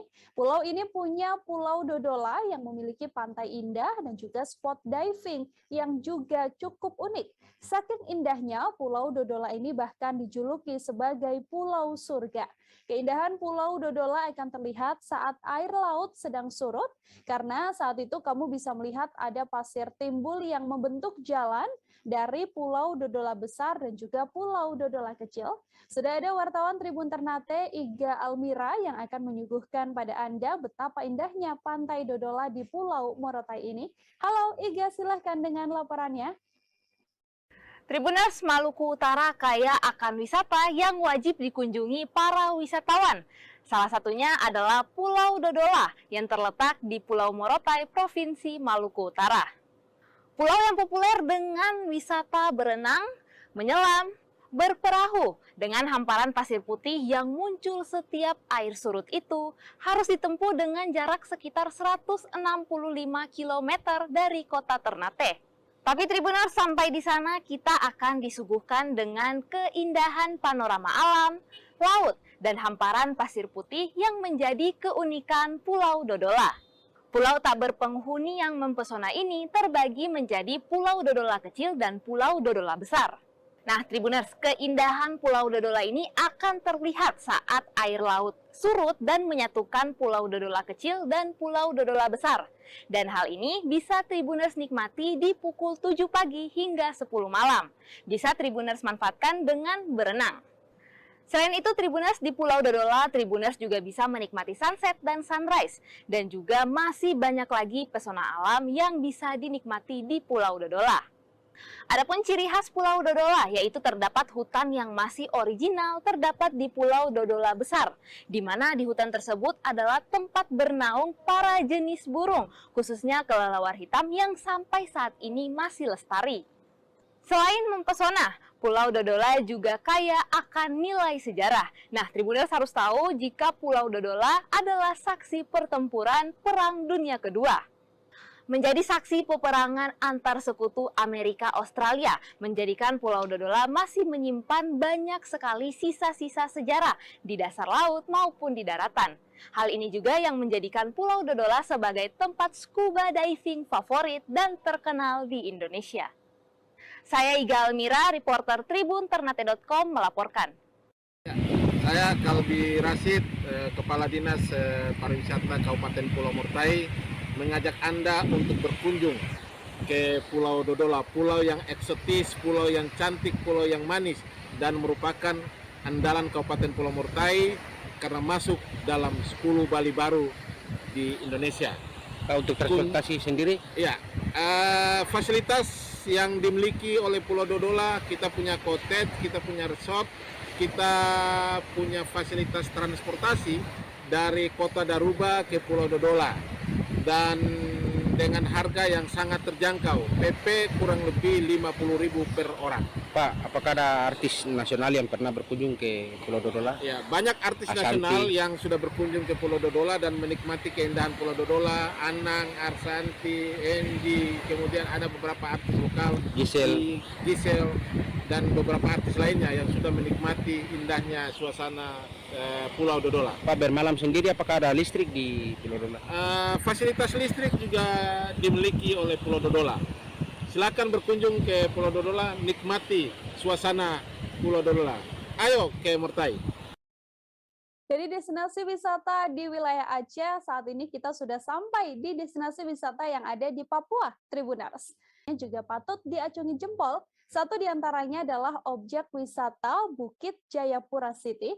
Lokasi objek wisata ini berada di ketinggian sekitar 200 meter dari permukaan laut. Sudah ada wartawan Tribun Papua, ada Tirza Bonyadone yang sudah siap menyuguhkan keindahan Bukit Jayapura City untuk Anda. Halo Tirza, silahkan dengan laporannya. Selamat siang Mas Feby dan juga Tribuners. Saat ini saya jurnalis tribunpapua.com Tirza Bonyadone tengah berada di atas ketinggian 256 meter di atas permukaan laut.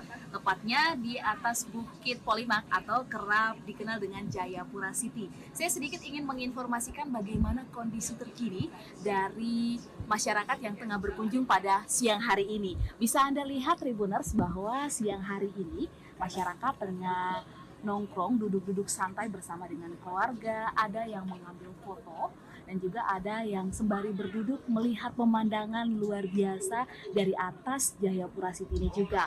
Dan ada juga nih di sisi sebelah kanan saya nih, sedang minum-minum, makan makanan ringan yang mungkin dibawa oleh masyarakat sendiri, sembari duduk bersama keluarga juga. Dan untuk itu juga Tribuners, saya juga ingin menginformasikan kepada Anda nih, bahwa di tempat ini tidak hanya satu spot foto saja, melainkan ada beberapa spot foto. Salah satunya yang ada di depan kita ini Tribuners. Kita jalan sama-sama ke depan Tribuners, saya akan menunjukkan ini satu di antara spot foto yang menunjukkan nih panorama keindahan kota Jayapura. Dan kalau misalnya kita lihat ya Tribuners, bisa dideskripsikan luasnya kota Jayapura ini bisa tergambar dari atas ini, mulai dari kantor gubernur yang ada di sisi depan saya, Tribuners. Ada juga Mall Jayapura Tribuners yang biasa dikunjungi oleh masyarakat di sisi kiri saya. Dan tak kalah menariknya, keindahan alamnya tentunya Tribuners. Pegunungan, bahkan lautan yang membentang di antara aktivitas masyarakat di kota Jayapura. Tak hanya itu Tribuners, di bagian bawah bisa Anda lihat, saya informasikan ini merupakan pelabuhan kota Jayapura, baik itu muatan barang maupun masyarakat lokal yang akan menggunakan kapal laut. Selanjutnya Tribuners, saya juga ingin menginformasikan sedikit kepada Anda, untuk di pesisiran laut ini kita tidak hanya melihat pesisiran laut, melainkan kita bisa melihat Pantai BSG. Itu merupakan satu di antara ikon ya di depan saya Tribuners, dan juga kita bisa juga berkunjung nih sembari dari Pantai BSG kita merapat ke Jembatan Merah. Itu juga ikon nih yang wajib Anda kunjungi di kota Jayapura. Selain itu Tribuners, sementara itu saya juga mau ngejelasin terkait dengan jarak tempuh, yakni 5,0 km dari kota Jayapura dan hanya membutuhkan waktu 10 hingga 15 menit untuk tiba ke lokasi ini. Dan juga jam bukanya mulai dari 12.00 waktu Indonesia Timur hingga 21.00 waktu Indonesia Timur. Dan sama sekali tidak dipungut biaya alias gratis Tribuners. Namun tetap kita akan membayar parkiran kendaraan baik untuk kendaraan roda 2, 10 dan untuk kendaraan roda 4 dikenakan 20.000 tentunya Tribuners. Nah, untuk itu saya tetap ingin mengajak Anda untuk menikmati panorama ataupun berkunjung ke tempat-tempat wisata lainnya yang mungkin menarik untuk Anda kunjungi apabila berlibur di kota Jayapura. Demikian yang dapat saya sampaikan, Mas Febian dan juga Tribuners. Selamat siang.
Informasi tadi Tribuners sekaligus menutup perjumpaan kita dalam live update spesial launching Tribun Papua Barat. Berbagai destinasi wisata dari 34 provinsi di Indonesia semoga bisa menjadi rekomendasi untuk Anda sekaligus menunjukkan alangkah indahnya tanah Indonesia. Tetap bersama kami karena setelah ini akan hadir talk show nasional bertema membangun pariwisata modern di Papua Barat yang dihadiri sejumlah kepala daerah dan stakeholder yang ada. Senila Irda dan segenap kru pamit undur diri. Terima kasih dan sampai jumpa.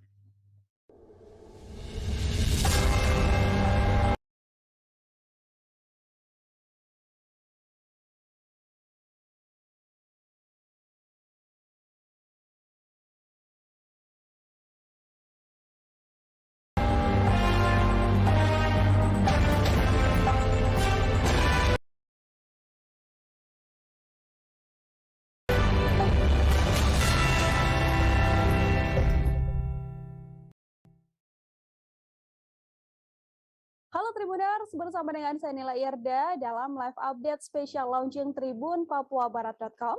Live update spesial launching Tribun Papuabarat.com ini akan menampilkan laporan dari 34 provinsi di Indonesia.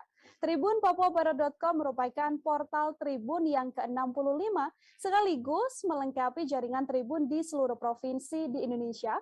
Rangkaian acara peluncuran Tribun Papuabarat.com juga menggelar talk show nasional yang bertemakan membangun pariwisata modern di Papua Barat yang menghadirkan sejumlah kepala daerah dan stakeholder yang digelar secara langsung di Papua Barat.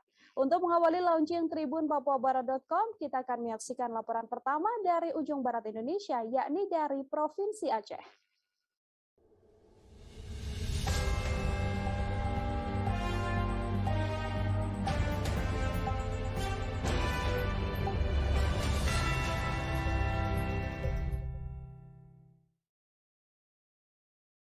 Dari ujung Indonesia, Tribuners, tepatnya di Aceh Tengah, ada tempat wisata menarik, yakni Burtelege.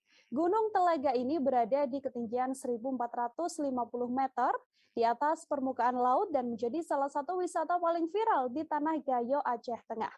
Dari wisata satu ini, Anda bisa menikmati bersuah foto dengan latar hutan pinus, danau, gunung, dan juga wajah kota Aceh. Bagaimana indahnya wisata Burtelege ini? Selengkapnya kami hadirkan untuk Anda.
Bismillahirrahmanirrahim. Assalamualaikum warahmatullahi wabarakatuh.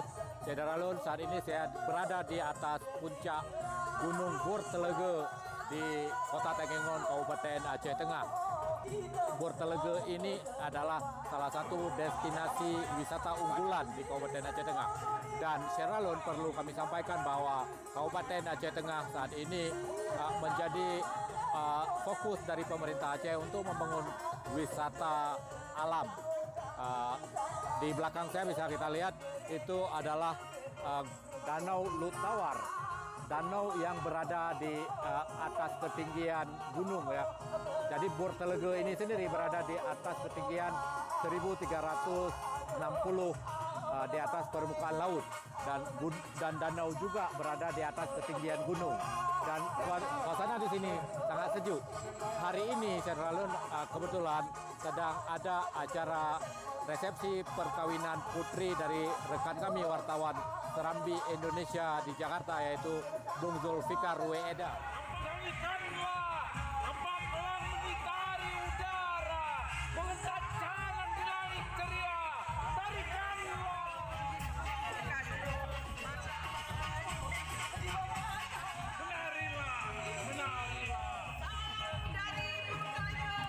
Saya, Zainal Arifin M. Nur, pemimpin redaksi harian Serambi Indonesia, mengucapkan selamat atas peluncuran tribunpapuabarat.com.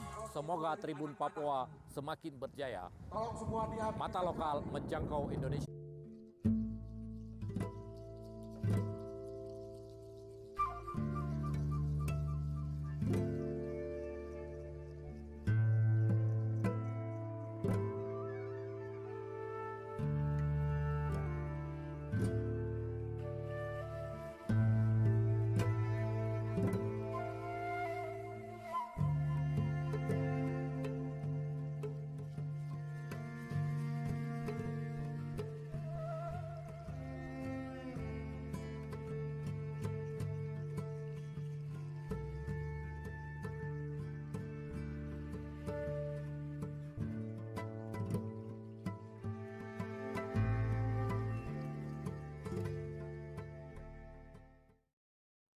Dari Aceh, Tribuners, kita bergeser sedikit ke Sumatera Utara.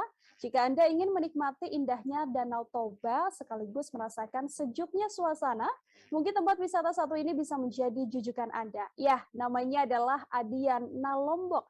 Berlokasi di Kecamatan Tampahan, Kabupaten Toba, Anda bisa menikmati indahnya Danau Toba sekaligus berwisata di dataran tinggi yang juga diapit dua bukit di sisi kanan dan juga sisi kirinya.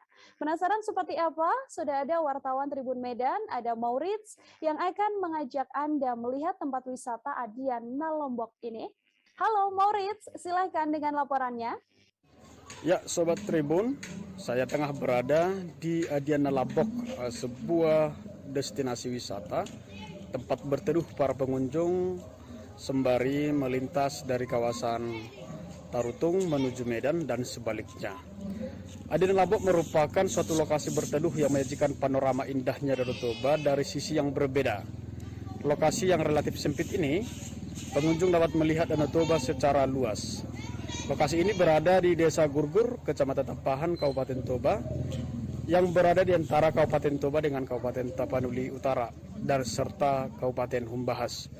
Lokasi ini berada pada dataran tinggi, diapit oleh kedua bukit pada sisi kiri dan sisi kanan.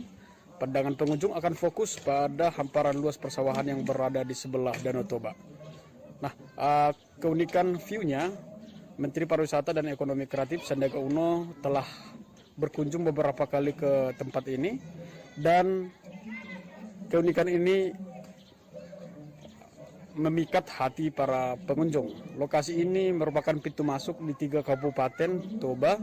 Bila histori-historinya bisa digali, karena kawasan ini juga memiliki nilai-nilai histori yang cukup memikat hati para pengunjung dan juga masyarakat yang belum mengenal kawasan ini. Ya, Tribuners, itu tadi adalah cara menikmati indahnya Danau Toba ya, sekaligus merasakan sejuknya suasana di dataran tinggi. Kita beralih ke informasi selanjutnya. Menghabiskan waktu senggang atau liburan Tribuners tak melulu untuk pergi berwisata. Ada sebagian orang yang mungkin lebih suka untuk berwisata namun bukan ke tempat wisata, melainkan berwisata belanja. Apalagi kalau kalian datangnya ke Batam. Bisa kemana saja? Ada Aisyah Sumardi, wartawan Tribun Batam, yang bakal ngajakin kamu keliling Batam dan berwisata belanja. Ini dia liputan selengkapnya untuk Anda.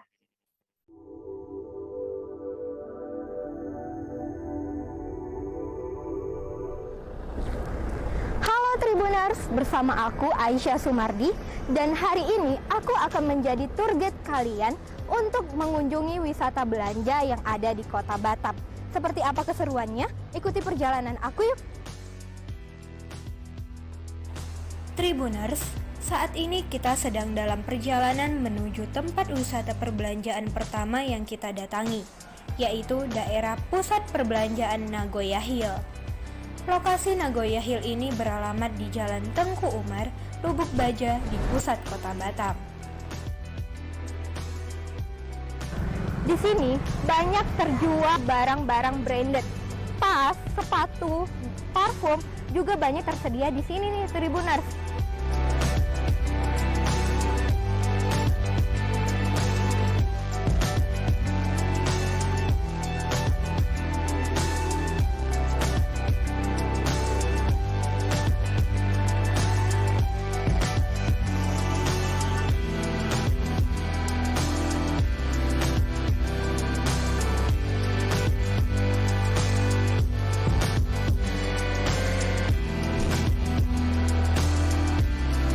Tribuners, aku akan mengajak kalian ke tempat wisata perbelanjaan selanjutnya.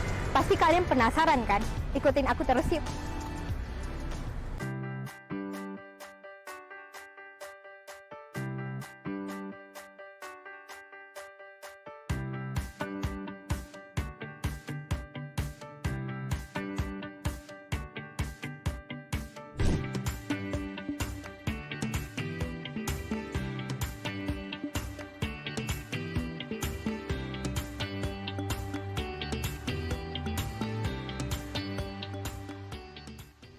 Tribuners, kali ini aku sedang berada di pusat perbelanjaan Second Aviary.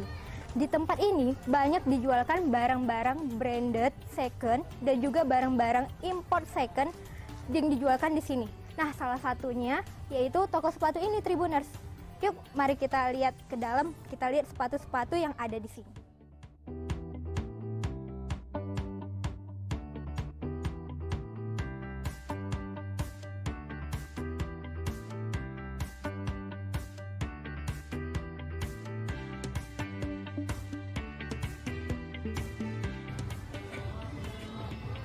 Halo Bapak, permisi. Kenalin dulu Pak, namanya siapa? Namanya Muhammad Rian. Muhammad Rian. Bapak di sini sebagai apa? Saya sebagai karyawan. Oh, sebagai karyawan. Pak boleh nanya-nanya dikit tentang sepatu yang ada di sini? Nah, untuk sepatu yang ada di sini Pak, kisaran harganya itu berapa sampai berapa Pak? Kalau untuk sepatu cowok mulai harga 50 sampai yang paling mahal 700-an. 700-an. Tergantung mereknya. Oh, tergantung merek. Kalau sepatu ceweknya Pak? Kalau sepatu cewek mulai harga 50 sampai 350. Sampai 350. Oke. Nah, kalau sepatu yang best seller nih Pak, yang sering diminati masyarakat, yang mana nih Pak? Itu seperti sneaker kayak gini yang sering dicari. Oh, sneakers. Merek apa Pak? Merek Nike, Adidas. Nike, Adidas. Terus ada lagi? Seperti ini juga. Sepatu-sepatu kerja ya Pak? Ya. Sepatu kerja. Oke Pak, terima kasih.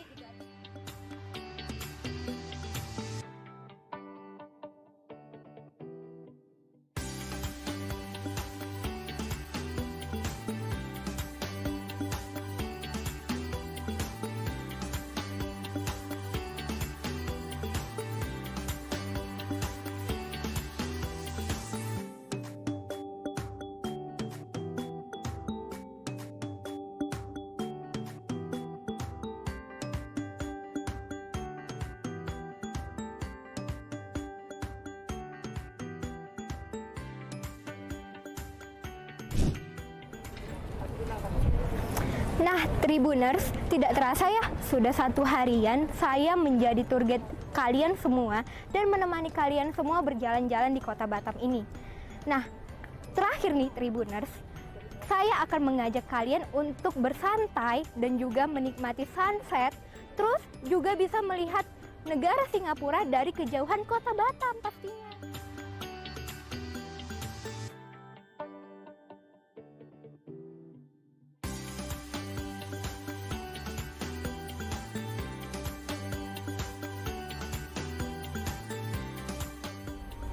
Nah Tribuners, sayang sekali perjumpaan kita hari ini telah berakhir. Di lokasi tempat wisata terakhir di Harbor Bay Kota Batam, saya Aisyah Sumardi pamit undur diri. See you all the next time traveler, and thank you for watching, and then bye-bye Tribuners.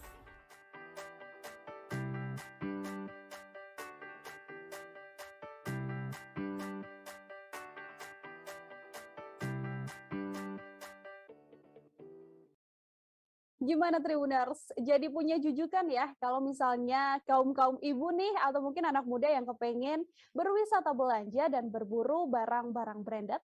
Kita tinggalkan sejenak wisata belanja, kita beralih ke Riau dengan informasi selanjutnya. Apabila kalian ingin ke Riau tapi masih bingung mau berwisata kemana, aku punya rekomendasi tempat wisata menarik di Riau yang sekaligus bisa menjadi wadah untuk kamu yang ingin mendapatkan banyak ilmu. Tinggal datang saja Tribuners ke objek wisata sejarah dan budaya, yakni Istana Siak. Di sana, kamu bisa menikmati benda-benda kuno peninggalan kerajaan di bumi Melayu yang masih tertata dengan sangat rapi. Bagaimana keindahan Istana Siak ini? Berikut liputan lengkapnya kami hadirkan untuk Anda.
Assalamualaikum warahmatullahi wabarakatuh, rekan Tribuners semua se-Indonesia. Kali ini ketemu lagi dengan saya, Sarif Dayan, jurnalis dari tribunpekanbaru.com. Saya mengajak para Tribuners untuk berwisata. Saya kali ini menyambangi ke Kabupaten Siak Sindrapura. di mana di sini ada sebuah ikon yang paling terkenal dalam sejarah, terutama di Provinsi Riau, yakni Istana Siak yang ada di belakang saya. Istana ini dibangun sejak 1700-an dan sudah berusia lebih dari 300 tahun. Ini merupakan salah satu objek wisata bersejarah yang paling terkenal di Riau. Seperti apa isi dalamnya? Mari kita lihat.